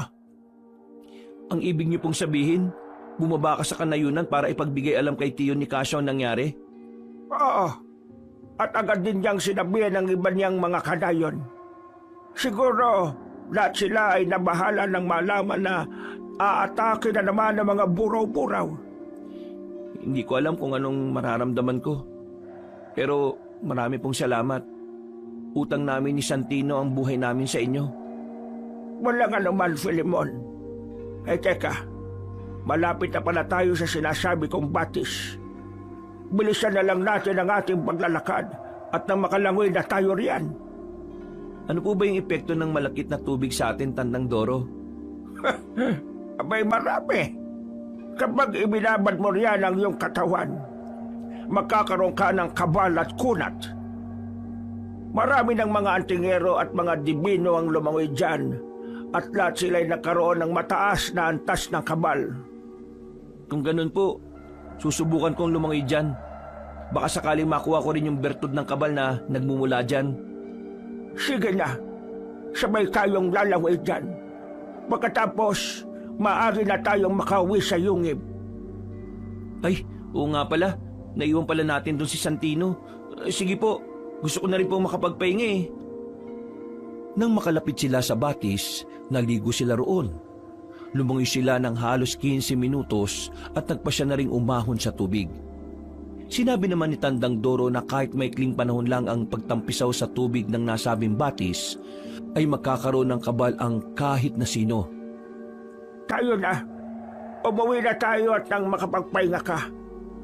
Siya nga pala, sa susunod na araw, kabilugan na ng buwan. Paniguradong magiging aktibo na naman ang mga buraw-buraw. Huwag lang silang magkamali na magpapakita sa akin. Hindi ko sila ayaang mabuhay pa. Ang mga kagaya nila, nararapat lang na maging alikabok. Nang mga panahong yon, nagsimula na silang maglakad pabalik sa kuweba. Nung may makita silang liwanag sa hindi kalayuan, mas lalo pa nilang binilisan ang kanilang paghakbang hanggang sa makarating na sila sa tapat nito. Pumasok ka na sa lagusan para makabalik na tayo sa kuweba. Kailangan na nating gisingin ang iyong pinsan. Napatango na lang si Filemon saka naunang pumasok doon. Nang makapasok na rin si Tandang Doro, para silang hinigop nito. Makalipas lang ang ilang minuto, lumusot sila sa loob ng kuweba. Naabutan nila si Santino na himbing pa rin sa pagtulog. Kaya napatawa na lang silang pareho. Umalis kang walang alam sa pakikipaglaban at maging sa espiritual. Pero babalik kang mahusay at biyasana sa pakikipaglaban. Maraming salamat, Tandang Doro. Utang ko sa inyo ang lahat ng ito. Huwag kayong mag-alala. Gagampanan ko ng maayos ang kung anumang tungkulin na nakaatas sa akin. Maraming salamat din at nakahanda kang gawin ang mga bagay na alam ko sa aking sarili na hindi ko na kaya. Masaya po ko kung mapapatay ko ang mga aswang na yon. Dinala nila ang takot sa aming baryo. At sigurado, ngayong laganap na ang balita patungkol sa kanila, ang bawat magulang ay nababahala na sa kaligtasan ng kanilang mga anak. Huwag lang sanang umabot na magaya kay Santino, mga bata. Alam kong hindi mangyayari ang pinapangambahan mo. Bago pa man magawa ng mga buraw-buraw ang iniisip mo, napatay mo na silang dalawa. Sana nga po, gabayan din ako sana ng Diyos sa misyong kong ito, Tandang Doro. Pagkatapos ng kanilang maikling pagkukwentuhan, inurasyon na ng matanda si Santino para magising ito. Panandalian ding nagpaalam si Tandang Doro para kumuha ng kanilang makakain. Nung wala nang matanda, ikinuwento ni Filemon sa kanyang pinsan ang nangyari. Sinabi na rin ng binata na pinatulog ng ermitanyo ang bata ng ilang araw. Namangha naman si Santino at sinabi na nakahanda siyang tumulong sa binata sa pagpatay sa mga buraw-buraw. Makaraan ng humigit kumulang 30 minuto, nakabalik na ang ermitanyo. May dala itong prutas at pinagsaluhan nila yon. Pagkatapos kumain, nakaramdam na matinding pagod ang binata. Dahil dito, buong araw siyang natulog. Nagising na lang siya nang yugyugin siya ni Tandang Doro at paalalahan ng kabilugan ng buwan noong gabing yon. May nakita akong mga tao dito sa gubat. Palagay ko, mga dayo lang sila at naisipan na magpalipas ng gabi rito. Ano pong kailangan natin gawin? Magbantay lang tayo sa paligid. Gaya nga ng sabi ko, matalas ang pangamoy ng mga buraw-buraw. Maamoy talaga nila ang mga dayong yan. Sige po, magbabantay ako sa paligid. Para kung lalabas sa mga buraw-buraw para umatake, mapoprotektahan natin ang mga dayo. Kailangan hindi na madagdagan pa ang mga naging biktima ng mga aswang na yon. Sasama po ako. Ayoko maiwan dito sa kuweba. Ikaw ang bahala, Santino. Pero kinakailangang mag-ingat ka. Teka, bibigyan kita ng batoo mo. Para naman may pangontra ka sa mga masasamang elementong gumagala rito sa bundok. Naku, maraming salamat po, Tandang Doro. Saktong pagkabigay ng matandang ermitanyo ng batoo mo kay Santino, nakarinig sila ng malakas na sigawan. Alam nilang hindi madaling makapasok ang kung anumang ingay sa loob ng kuweba. Pero ng mga panahon na yon, dinig nila ang paghingi ng tulong ng mga tao. Dahil walang panlaban si Santino, binigyan na rin siya ng patalim ng ermitanyo. Mukhang nagsisimula na mga aswang. Tayo na talamin natin kung ano ang nangyari. Kinakailangang mailigtas natin ang mga dayo bago pa man sila magawang biktimahin ng mga buraw-buraw. Nakahanda na po kami, Tandang Doro. Tayo na po. Mukhang nakakagulo na sila. Siguradong nakita na nila yung mga asawang buraw-buraw. Mag-iingat kayo. Huwag niyo nga hayaan na magkaroon ng pagkakataon ng mga buraw-buraw na biktimahin kayo. Noon din, lumabas sila at hinalughog ang gubat doon. Hinanap nila ang kinaroroonan ng mga tao, pero hindi nila makita ang mga ito. Ayon naman sa ermitanyo, malamang daw na nagsitakbuhan na mga yon. 3 sila at siguradong nagsitaka sila para makaligtas sa mga buraw-buraw. Pero alam naman nating hahabulin pa rin sila kahit saan sila magpunti. Yun na nga ang problema. Kaya kailangan natin silang mahanap at ang magawa natin silang protektahan. Tayo na. Santino, sumama ka sa kuya mo. Ako naman, doon ako pupunta sa banda roon. Agad na umalis sa matandang ermitanyo. Kaya nagpa siya naman ng magpinsan na maghanap ng posibleng pinuntahan ng mga dayo. Nasa kalagitnaan na sila ng kanilang pagtakbo nang marinig nila ang pagsigaw ng isang babae at lalaki. Nabahala sila, kaya hinanap nila yon. Sa banda ron, kuya, may naririnig rin akong kaluskos. Sigurado kong inaabol sila ng mga buraw-buraw.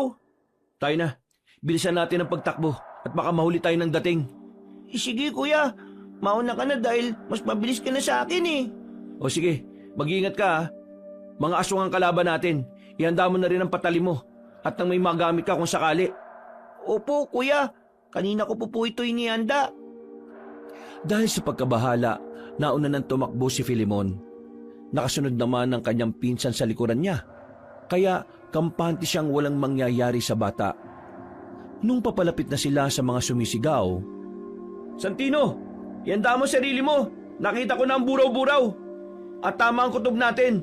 Hinahabol nila yung mga dayo. Bakit dalawa lang? Akala ko ba 3 yung dayong pumunta rito? Iyan ang hindi ko alam. Malalaman natin yan mamaya kapag nakausap natin ang dalawa. Sa ngayon, kailangan natin kunin ang atensyon ng mga buraw-buraw. Baka magtagumpay sila sa kanilang binabalak eh. Paano natin gagawin yun? Sabihin mo, may tiwala ka ba sa akin? Oo naman. Pinsan kita kaya malaking tiwala ko sa'yo. Kuya Filemon, bakit mo naman naitanong yan?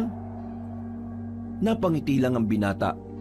Pinalapit niya sa kanya si Santino saka inilatag dito kung ano ang kanilang magiging plano. Dahil buo naman ang tiwala ng bata kay Filemon, agad na pumayag ito. Nasa kalagitnaan sila ng pag-uusap nang marinig nila ang malakas sa pagsigaw ng lalaki. Kasunod nito, napayak ang babae at tumingi ng tulong. Mukhang hindi maganda to. Tayo na, Santino. Mas lumapit tayo ron at isagawa na natin ang plano natin. Sige, kuya. Nakahandaan na rin naman ako eh. Mabuti kung ganun. Maging alerto ka lang ha, at huwag kang panghihinaan ng loob. Hindi kita pababayaan. Mas binilisan nila ang kanilang pagtakbo hanggang sa makita nilang kinakain ng isang buraw-buraw ang laman loob ng lalaki. Ang babae naman, umiiyak at tumihingi ng tulong habang nakalumpasay sa lupa. Noong mga panahong yon, bagyang nagtago ang binata. Sinabihan niya na rin ang kanyang pinsan na magpapansin sa mga buraw-buraw para maalis ang pansin ng mga ito sa mga dayo. Noon din, humakbang si Santino. Samantala, inihanda naman ni Filemon ang kanyang sarili. Napahawak na rin siya ng maigpit sa kanyang patalim at hindi niya inalis ang kanyang paningin sa mga buraw-buraw. Uy! Anong ginagawa nyo? Pabayaan nyo ang mga dayong yan. Iaalay ko na lang ang sarili ko bilang kapalit sa babaeng yan. Ha! Ang lakas naman ang loob mong magpakita ka rito nang mag-isa ka lang. Nasaan ang kuya mo? Huwag mong sabihing iniwan ka na niya. Hindi bale, masasarbang kami sa laman mo. Ang buong akala namin hindi ka na namin makikita ulit eh. Talagang hinahanap ko kayo. Gusto ko nang sumunod sa aking ami. Ang isa sa mga taga-nayon na pinatay ninyo? Kung ganon, tamang-tama. Hindi pa namin napapatay ang babaeng yan. Kulang ang laman loob ng 2 dayo. Mabuti na lang at nakarating ka rito. Ate, tumakbo ka na. Ako nang bahala rito. Ligtas mo ang sarili mo. Napatango ang babae kay Santino at napatakbo ito nang hindi lumilingon. Nang wala na ang babae, napaangil ang 2 buraw-buraw. Humarap sila kay Santino at iginalo nila ang kanilang buntot. Habang nasa ganoong sitwasyon, maingat namang umikot si Filemon patungo sa bandang likuran ng mga aswang. Napangisi na lang siya at napasya niya sa kanyang pinsan na aliwin muna ang dalawa habang naghahanap siya ng magandang pwesto. Ngayong wala na ang babae, voluntaryo kang magpapabiktima sa amin. Ako na ang mismong papatay sa'yo. Sige, asawa ko. Gawin mo kung anong gusto mong gawin sa batang yan. Alam kong kahit sisigaw pa yan, ay wala nang tutulong sa kanya. Napangisi ang lalaking buraw-buraw habang pinapanood ng kanyang asawa na papalapit kay Santino. Nang makita naman ni Filemon na anumang oras ay susugurin ng kanyang pinsan ng aswang, humanda siya para sumugod sa mga buraw-buraw. Ngayon, makakatikim ulit ako ng laman ng isang bata.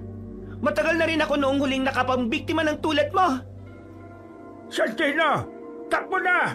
Kami na bahala rito! Hindi po ako tatakbo, Tandang Doro. Tutulong po ako. Hindi ko akalain kasama mo palang matandang ermitanyo na yan. Hindi bale, kumakain din naman kami ng laman loob ng matanda. Kahit amoy bulok na ang laman loob niyan. Ikaw ang uunahin ko! Tumakbo si Filemon para sugurin ang lalaking buraw-buraw. Sa hindi niya inaasahan, napalingon sa kanya si Romulo. Ngumiti yun at bago pa man tuluyang makalapit si Filemon, hinambalos na niya ito gamit ang kanyang buntot. Nagawang makailag ng binata, pero dahil sa biglang pangyayari, nabuwal siya sa lupa. Mag-iingat ka, Filemon! Opo, Tandang Doro. Ikaw rin. Malakas ang babaeng buraw-buraw na yan.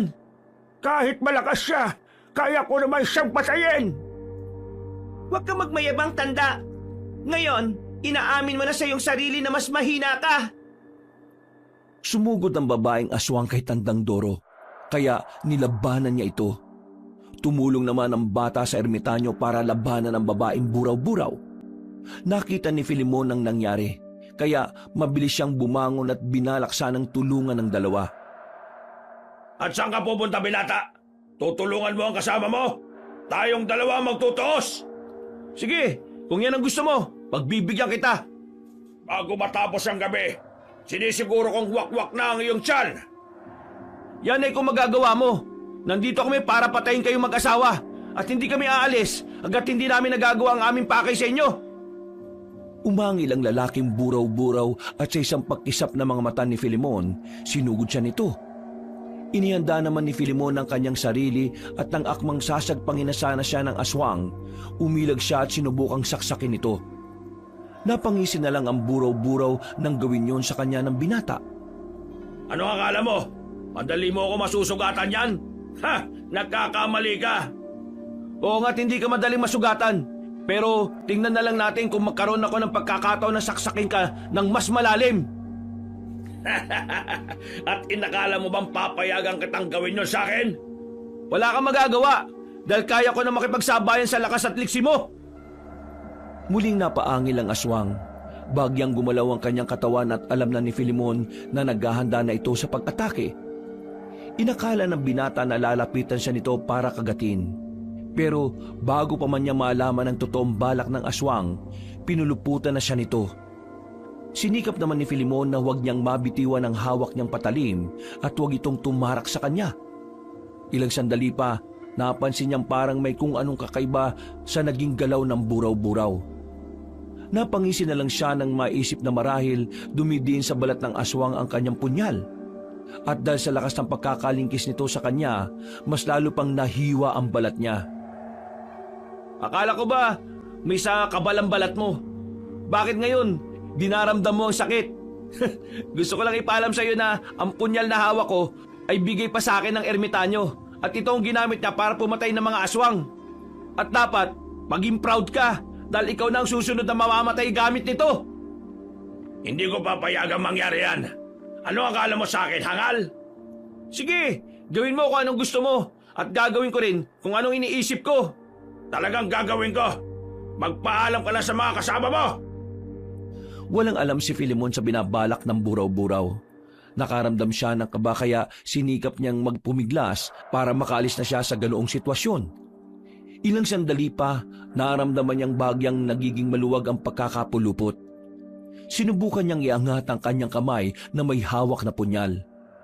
Sa hindi niya inaasahan, bago pa man magawa ni Filemon ang kanyang binabalak, ngumangana ang buraw-buraw. At bigla siya nitong nilamon ng buo. Sobrang nataranta si Filemon, kaya nag-isip siya ng kanyang pwedeng gawin. Gagamitin sana niya ang kanyang patalim para kumapit sa bunganga ng aswang, pero bago pa man niya magawa ito ay dumaus-us na siya. Nung mga panahon yon, naisip niyang itarak ang patalim niya sa loob ng katawan ng nilalang. Nang magawa niya ito, naging malikot ang buraw-buraw. Palatandaan na nasaktan ito. Hindi tumigil si Filemon at mas lalo pa niyang diniinan ang kanyang punyal sa loob ng tiyan ng nilalang. Nagulat na lang siya nang magawa niya itong mahiwa at tuluyan siyang makalabas mula sa tiyan ng aswang. Anong ginawa mo sa akin? Hayop ka! Ikaw ang hayop! Kayo ang rason kung bakit maraming namatay dito sa liblib na lugar. Dahil nararapat lang din naman na sa mga taong kagaya mo ang kamatayan. Alam mo kung kanino talaga dapat yon? Sa inyo! Ngayong nahiwa ko ng tiyan mo, madali ko nang mapupugot ang ulo mo. Yan ay kung magagawa mo. Hernanda, tulungan mo ako. Ha? Hindi! Nasaan ang asawa ko?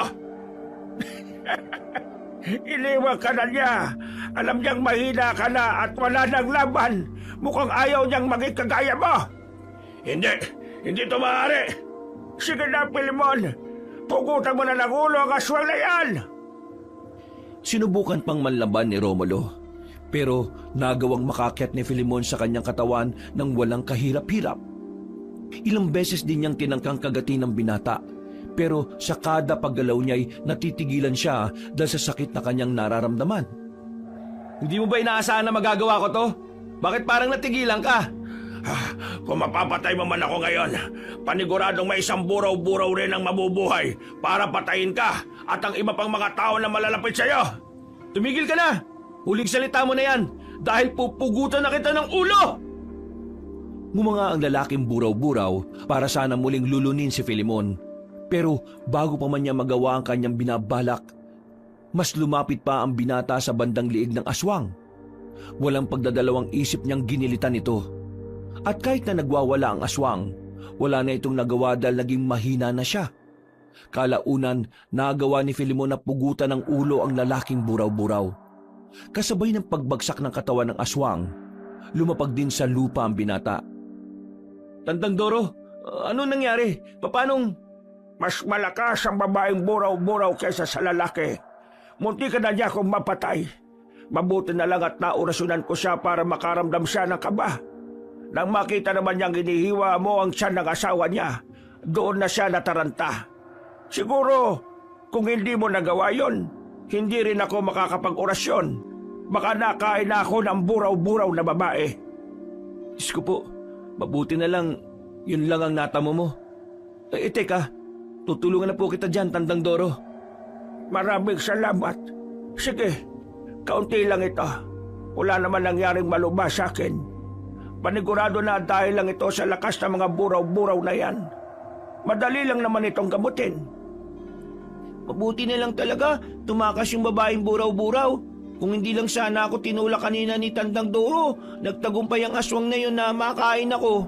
Maraming salamat po, Tandang Doro. Hindi bali na. Saka na natin problemahin yung buraw-buraw na yon. Ang mahalaga, napatay natin yung asawa niya at hindi na tayo mahirapang patayin yun. Sige, umuwi na muna tayo sa kuweba. Maganda tayo para sa susunod na paghaharap. Kailangan sa pagkakataong yon, mapatay na natin ang babaeng buraw-buraw. Tama po kayo, Tandang Doro. Kapag hindi natin napatay si Hernanda, may posibilidad na marami pa ang kanyang mabibiktima. Minabuti nilang tatlo na bumalik na muna sa kuweba. Hindi na nila sinundan pa at inalam ang kalagayan ng babaeng dayo dahil alam nilang nakalayo na rin ito sa paanan ng bundok. Nung makarating sila sa yungib, nagpahinga silang tatlo. Napag-usapan din nila ang patungkol sa itlog ni Hernanda na posibleng mapisarin at maging salot sa mga liblib na baryo. Dahil dito, pinagplanuhan nilang hanapin yon at sirain. Nagpahinga muna sila ng mga 3 araw dahil wala naman rin pagsugod ang babaeng buraw-buraw. Pagkatapos nito, nagsimula silang magplano kung paano nila susugurin ang kuta ng buraw-buraw para mabasag nila ang itlog nito. Nung makabawi na sila ng kanilang lakas, hinalugog nila ang buong kabundukan para mahanap lang ang pugad ng babaeng buraw-buraw. Inabot sila ng halos 1 linggo pero hindi sila tumigil. Isang takip silim, May yungib sa banda roon at naamoy ko ang lansan ng bukana ron. Malakas ang inala kong naroon ang kuta ng buraw-buraw at doon na rin natin matatagpuan ang mga itlog niya. Kung ganun, pasukin na po natin at ang matapos na to. Oo nga po, Tandang Doro. Madali lang naman po sigurong basagin ang itlog ng aswang na yun, no? Tama ka, Santino. Pero delikado sa loob. Ako na lang muna ang papasok at nang hindi tayo kaagad mapansin. Magbantay na lang muna kayo rito. Paano po kung nandyan yung buraw-buraw? Sa mga oras na ito, siguradong tulog pa siya. Hindi pa naman gaanong madilim ang paligid. Aktibo lang yan kapag gabi na. Kailangan ko lang bilisan dahil baka magising siya at maabutan niya ako. Napatango ang magpinsan sa sinabi ng ermitanyo sa kanila. Sinundan na lang nila siya ng tingin nung makapasok na ito sa yungib. Makaraan ng ilang sandali, parehong kinabahan sina Filemon at Santino dahil sa pangyayari. Dahil dito, minabuti nilang dalawa na silipin ang loob ng yungib. nakita nilang maingat na naglalakad si Tandang Doro at napansin din nila ang isang bagay na naroon. Sigurado kung yan yung itlog ng buraw-buraw. Kung mababasag ni Tandang Doro yung itlog, mawawala na ng tuluyan ang lahi nila. Kaya kailangan din natin patayin si Hernanda. Kapag wala na siya, maipagiganti na natin ang tatay mo at mailigtas pa natin ang maraming tao. Uy, ayan na kuya. Malapit na si Tandang Doro sa itlog ng buraw-buraw. Teka, mukhang iba yung pakiramdam ko, Santino. Tara, sundan natin siya. Mukhang delikado yung sitwasyon niya. Pero baka kung magising ang buraw-buraw, panigurado na nandyan lang yan sa loob eh. Hintayin na lang muna natin dito si Tandang Doro. Napabuntong hininga na lang si Filimon dahil sa sinabi ng kanyang pinsan. Kagaya ng sabi nito, nagpasya na lang sila na hintayin ang matandang ermitanyo sa labas ng kuweba. Makalipas ang ilang sandali, nakarinig sila ng pagmumura ng ermitanyo sa loob at kasunod nito may kung anong nabasag doon. Napangisi na lang ang magpinsan dahil alam nilang napagtagumpayan ni Tandang Doro na basagin ang itlog ng buraw-buraw. Nabahala na lang silang dalawa nang hindi nila inaasahan ay nakarinig sila ng pag-angil. Naging malakas ang kutob nila na ang buraw-buraw yun, kaya sinubukan nilang sumilip. Saktong pagkabaling nila sa loob ng kuweba, sumilip din sa kanila si Tandang Doro. Nagtaka pa ang magkapatid dahil hindi siya nagsasalita at ulo lang ang kanyang ipinapakita. Ano, Tandang Doro? Nagawa mo na bang basagin ang itlog ni Hernanda? May narinig kasi kaming ingay sa loob eh. Mabuti po't hindi rin nagising ang buraw-buraw. Kung nagising siya, panigurado na nahuli na niya kayo at napigilan siya. Ha? Oo! Nagawa kong basagin ang itlog. Wala na ring susunod na henerasyon ng buraw-buraw. Ha? Hernanda? Anong ginawa mo? Alam kong hindi ikaw si Tandang Doro. Ikaw babaeng buraw-buraw. Ako nga! Anong inakala ninyo? Mabubuhay pang matandang ermitanyo pagkatapos siyang basagin ang itlog ko? Ang tanging pag-asa ng aming lahi! Anong ginawa mo kay Tandang Doro? Ang sama mo talaga! Mas masahol ka pa sa demonyo! Simple lang, kinain ko ang kanyang laman loob at pagkatapos binali ang kanyang leeg para madali para sa akin ang pugutin ang kanyang ulo. Nung naihiwalay ko na ang kanyang ulo, tinuro ko ang kanyang katawan. Inakala ko ngang may kabal siya pero ang hindi niya alam, walang silbi ang anumang proteksyon ng tao rito sa loob ng yugib ko. Ito ang ulo niya! Saluin niyo! Ipinasa ng buraw-buraw ang ulo ni Tandang Doro kina Filimon.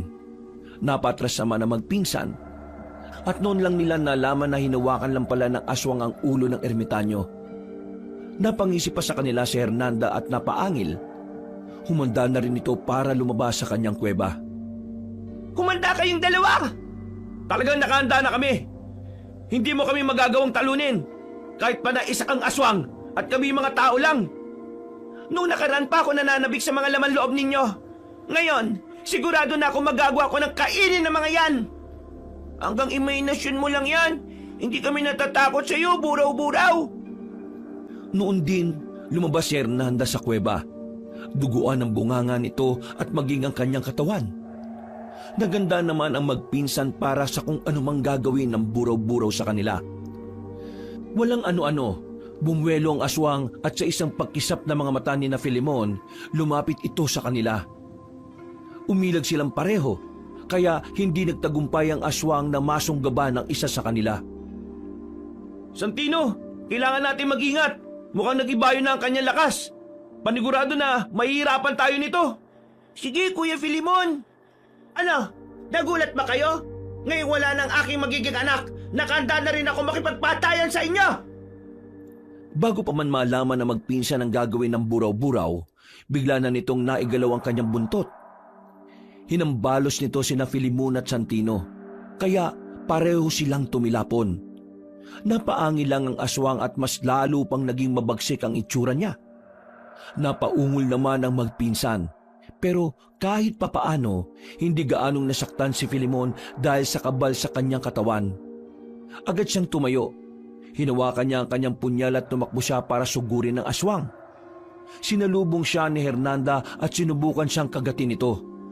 Bago pa man makalapit ng gusto ang buraw-buraw, nagawa ng makailag sa kanya ng binata. Ang liksi mo! Paano mo nagagawa yan? Huwag mong sabihin sa akin na... Ngayon mo lang pala napansin ang kakaibang gliksi ko? Bakit? Parang ahas na rin ba ako kung gumalaw? Matagal na akong maliksi at malakas. Ha? Kahit ano pa man ang meron ka, kaya kitang durugin, kagaya ng ginawa ko sa ermitanyo. Anong akala mo? Hindi ko nararamdaman na meron kang tangang mutya. Kung hindi ako nagkakamali, may kukuka ng isang dambuhalang ahas. Wala ka ng pakialam dun. Kahit na ano pa man ang mutyang naririto sa akin. Iisa rin ang aking layunin at yun ay patayin ka. Talagang napakabango ng laman loob mo. Ngayon pa lang, alam kong mabubusog ako sa atay at bituka mo. Nung mapansin naman ng binata ang paghahanda ng aswang, iginala niya ang kanyang paningin sa paligid. May nakita siyang malaking bato, kaya napangisi siya at inihanda ang kanyang sarili. Sa isang pagkisap ng mga mata niya, umatake ang buraw-buraw upang sagpangin ang kanyang tiyan. Pero tumakbo si Filemon para bumuelo. Hinabol siya ng aswang, kaya mas binilisan na niya. Bago pa man siya maabutan ng buraw-buraw, tumakbo siya at lumundag patungo sa malaking bato. Nakita niyang malapit na sa kanya ang aswang, kaya muli siyang lumundag para maabot ang ulo ni Hernanda. Nung nasa ere na siya, biglang ipinihit ng buraw-buraw ang kanyang katawan sabay hambalos kay Filemon gamit ang buong lakas niya. Hindi naman inaasahan ng lalaki na gagawin yun ni Hernanda. Tumilapon siya at tumama ang kanyang katawan sa isang malaking puno. Pagbagsak niya, napahawak na lang siya sa kanyang likod dahil sa matinding sakit. Anong akala mo? Hindi ko nababasa ang galaw mo? Tao ka lang, samantalang ako, isang mataas na uri ng aswang. Anong ginawa mo kay kuya? Manda ka sa akin, aswang ka. Kahit bata lang ako, kaya ko rin lumaban. Ha! Ang lakas talaga ng loob mo, bata! Halika rito! Maglaro tayo! Pupuluputan kita at dahan-dahan kitang papatayin! Huwag mong pakialaman ang pinsan ko. Ako ang harapin mo at tayong dalawa magtutuos. Kaya ko ito, kuya! Hindi ako papayag na pati ikaw mawala rin sa akin dahil sa kagagawan ng buraw-buraw na ito! Wag! Baka kumapano ka. Ako na lang bahalang umarap sa aswang na yan. Huwag kayong magtulakan. Pareho rin naman kayo mamamatay sa bandang huli. Pero yun nga lang, mas mauna ang batang ito. Halika bata, lumapit ka pa rito. Huwag kang makinig sa buraw-buraw na yan.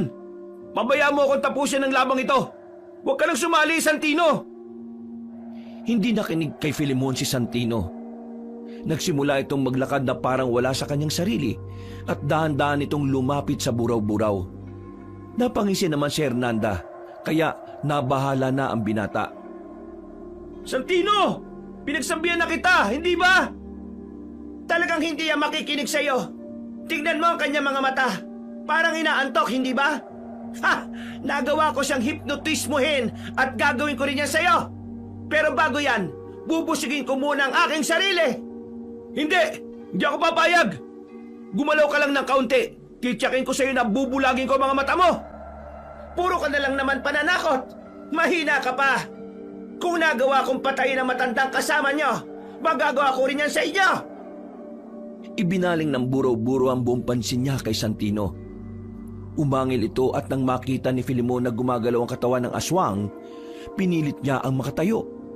Nang magawa na niya ito, tumakbo siya ng mabilis saka lumundag para bumuelo. Nagawa niyang kumapit sa katawan ng aswang na malapit sa kanyang ulo. Sinubukan pa siyang tabigin ni Hernanda, ngunit hiniwa ni Filemon ng isang braso nito. Namangha pa ang binata nang magawa niyang putulin yon. Napaangil ang aswang at natigilan, kaya hiniwa na rin ni Filemon ang kabilang braso niya. Hindi ko inakala na kung anong kunat ang balat mo sa katawan siya namang lambot ng mga braso mo. Ha? Anong ginawa mo? Pagbabayaran mo ito ng mahal! Sa halip na atakihin ang bata, nagwala si Hernanda at sinikap niyang ibalibag si Filemon. Pero dahil malakas ang pagkapit ng binata, hindi nito nagawa ang kanyang plano. Upang mahulog si Filemon, sinubukan ng aswang na ibangga ang kanyang katawan sa mga puno roon. Napailing na lang si Filemon, at dahil sa bertud ng kuko ng ahas, hindi siya bumagsak. Ano nga sabi ko sa'yo? Bubulagin kita? Ha! Ang lakas ng loob mo! Akala mo ba'y magagawa mo talaga yan? Ipinihit ng buraw-buraw ang kanyang ulo, hanggang sa makaharap na niya si Filemon. Ngumisi ito at ngumanga ng napakalaki. Alam ng binata kung ano ang plano ng aswang, kaya lumundag siya saka kumapit sa pinakamalaking puno. Na mga panahong yon, may nabaling sanga sa puno. Kinuha niya ito at muling lumundag patungo sa buraw-buraw. Hindi inaasahan ng aswang ang kanyang gagawin, kaya hindi na ito nakailag pa. Buong lakas na itinarak ni Filemon ang sanga sa mata ni Hernanda. Napasigaw ng malakas ang aswang. Dahil sa matinding galit niya, hinambalos niya ng kanyang buntot si Filemon, kaya nahulog ito sa lupa. Nagwala naman ang aswang, dahil hindi niya magawang hugutin ang sangang nakatarak sa kanyang mga mata, dahil nga wala na ang kanyang dalawang mga kamay. Kapag sinabi ko, gagawin ko. Ngayong isa na lang ang mata mo, magiging limitado na rin ang paningin mo. Teka, Santino, ayos ka lang ba? Oo, kuya. Ano ba nangyari? Bakit parang nakalutang lang ako kanina? May ginawa sa iyo ang buraw-buraw. Hindi bale, nakawala ka na sa kanyang salamangka. Sige na, doon ka na muna sa gilid at may tatapusin akong gulo rito. Sige, Kuya Filemon. At nakawala na pala yung batang yan sa aking hipnotismo, ha? Pakialamero ka talaga. Humanda ka. Dudurugin ko rin ang mga mata mo. Nagdududa na ako sa kakayahan mo eh. Hindi mo magagawa yan dahil ang totoo, mahina ka pala. Hindi sumagot ang buraw-buraw. Humarap siya kay Filemon at napaangil. Alam ng binatang sobra na ang galit ng aswang sa kanya. Kaya inihanda niya ang kanyang punyal at naghintay ng tamang pagkakataon. Nang yumuko ng bahagya ang aswang upang atakihin siya, biglang kumapit si Filemon sa sangang nakatarak sa mata ng aswang. Mas lalo pang nagwala ito, kaya napalambitin ang binata. Tingnan mo kung ano ang ginawa mo sa akin. Binulag mo ang isang mata ko. Dapat lang yan sa mga kagaya mo. Pero alam mo kung ano ang mas karapat-dapat sa'yo? Mamatay! Nang maramdaman ni Filemon na malapit na siyang mahulog, sinubukan niyang lumundag patungo sa katawan ng aswang. Kumapit siya rito at sinikap na huwag mahulog.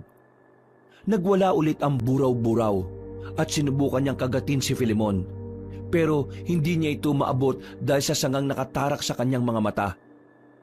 Nang mga panahong yon, itinaas ng binata ang kamay niya na may hawak ng punyal at sinikap na itarak yon sa liig ng buraw-buraw. Naging panay naman ang iling ng aswang, kaya hindi ito nagawang sugatan ni Filemon. Akala mo ba papayag ako sa binabalak mo? Kahit na anong gawin mo, alam kong unti-unti ka nang nangihina. Ilang sandali na lang, magagawa na kitang pugutan ng ulo. At paano ka naman nakakasiguro magagawa mo yan? Alam kong may takot pang naiiwan dyan sa loob ng puso mo. At ako ang dahilan yan. Nagkakamali ka. Kung may natitira man dito sa puso ko, yun ay galit. Galit sa'yo at sa mga kagaya mong aswang. Kung hindi dahil sa inyo, buhay pa sana ang tiyuhin ko. Wala akong pakialam sa kanya. At pati na rin sa iba pa naming naging biktima. Mahihina sila. At kapag mahihina, nagiging pagkain lang namin. Talagang wala kang awa. Hindi ka na dapat ang buhayin pa. At kayo, nararapat din kayong maging pagkain ko. Kaya humanda ka, binata. Ikaw at ang batang kasama mo ay magiging patawid gutom ko. Hindi ko papayagang mangyari yan. Pagkawikan ni Filemon, buong tapang siyang lumundag ulit patungo sa sanga ng puno na nakatarak sa mata ng aswang. Pagkakapit niya roon, naging mahina ang pagkakakapit ng sanga at nakaamba na itong mahulog. Wala nang nagawa si Filemon kundi ang sumugal. Lumundag ulit siya at dahil sa biglaang ginawa niya, hindi nakapaganda ang buraw-buraw.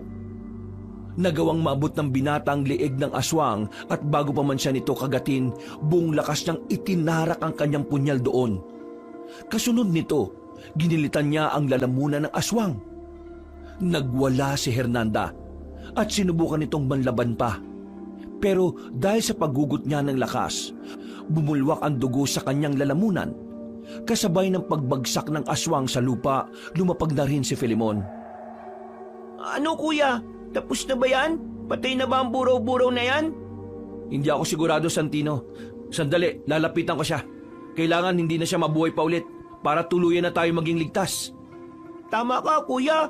Bugutan mo na ng ulo yung buraw-buraw na yan para wala na talagang tsansa na mabuhay pa. At talagang yan ang gagawin ko. Kapag sigurado na akong patay na ang aswang na ito, maaari ka nang lumapit dito. Sandali lang. Nilapitan ni Filemon ang buraw-buraw. Nung makita niyang bahagya pang gumagalaw ang katawan nito, napailing siya. Nilapitan niya ang ulo ng aswang at walang pagdadalawang isip na pinugot ito. Napailing na lang siya nang makita ang durog na mata ng aswang. Ngayon, tsak na akong wala ng ibang taong magiging biktima. Kulang pa sana ang pagpugot ko sa ulo ng buraw-buraw na ito eh. Pero ito lang ang aking magagawa para may pagiganti ang mga biktima. Lalo na si Tiyo Nicasio. Kuya, ang galing mong makipaglaban. Hindi ko akalain kaya mong patayin ng ganun lang ang buraw-buraw. Buwis buhay ang ginawa mo ah. Ginawa ko yung para sa'yo. Kung hindi ko pinursigi ang pagpatay sa buraw-buraw na yan, at kung naging mahina ako, baka ngayon, nasa tiyan na tayo ng aswang na yan. Mabuti nga't napugutan mo na siya ng ulo. Wala na siyang pagkakataon para makapambiktima ulit. Salamat talaga, Kuya Filemon. Oh, para saan naman yan? Sa pagprotekta mo sa akin, sa pag-aalaga. Kahit na wala na si tatay, kampante pa rin ako dahil kasama kita. Alam ko sa sarili ko na hindi mo ako pababayaan. Kaya nagpapasalamat ako sa iyo. Dahil sa matinding pagod ni Filemon sa naging laban niya sa buraw-buraw, napalumpasay siya sa lupa. Habang nasa ganoong sitwasyon, lumapit sa kanya si Santino. Napatitig pa ang bata sa katawan ng aswang saka naupo rin ito sa kanyang tabi. Ilang sandali pa, napatitig kay Filemon si Santino at napabuntong hininga. Oh, bakit parang ang lalim ng iniisip mo? May problema ba? Patay na ang buraw-buraw. Kuya, gusto ko pong umuwi na tayo sa nayon natin. Gusto ko pong doon tayo maniraan. Siguro naman, ligtas na tayo ron. Oo naman, Santino. Dahil wala na mga buraw-buraw, siguradong ligtas na tayo at wala na magiging salot sa buhay natin. Oo nga, kuya. Sayang naman ng bahay natin doon kung pababayaan na lang natin. Isa pa, yun lang din ang alaala ni tatay eh. Gusto ko, alagaan natin ang bahay at gamitin na rin ang lupain. Kung yan ang gusto mo, sige. Yan ang gagawin natin. Kahit na anong oras, kaya naman natin bumalik dito sa lugar na to eh. Tama kuya, wala na rin naman magiging panganib sa atin kasi patay na sina Hernanda at Romulo. Kung meron man, mga elemento na lang. Pero alam kong hindi nila tayo sasaktan kasi nilirespeto naman natin ang kanilang tirahan eh. Nagpahinga na lang silang dalawa sa loob ng yungib. Mabuti na lang at hindi yon sinarhan ni Tandang Doro nung umalis sila. Kaya nakapasok pa sila roon at nakapagpalipas ng gabi. Kinabukasan, maaga silang nagising. Sinubukan nilang balikan ang bahagi kung saan naganap ang unang laban nila sa mga buraw-buraw. Nagbabaka sakali silang mahanap nila ang bangkay ni Tiyo Nicasio roon. Pero hindi nila ito natagpuan. Hinayaan na lamang nila ito at nagpasya na silang bumalik sa kanilang nayon. Pinuntahan din nila ang bahagi kung saan nila iniwan ang kanilang sisidlan ng tubig, pero hindi na nila ito nakita. Nung naroon na sila sa kanilang baryo, nalaman nila na halos walang mga tao roon. Pumunta kasi ang mga yon sa bayan para umiwas sa pananalasa ng mag-asawang buraw-buraw. Magmula noon, namuhay sina Filemon at Santino sa nasabing baryo. Kung narito lang sana ang tatay mo, paniguradong masisiyan siya dahil wala na mga salot na nagbigay ng takot sa atin. Yun nga rin po ang iniisip ko, kuya eh. Siguro, ipinagmamalaki rin niya tayo dahil natalo natin ang mga buraw-buraw. Hindi ko akalain na kahit mababangi sila at walang konsensya kung pumatay, nagawa pa rin natin silang patayin. Kaya nga, Santino eh. Siguro, itinadhana ng Diyos na makilala natin si Tandang Doro. Siya ang naging tulay para mabigyan natin ng katahimikan ng mga liblib na nayon dito sa atin.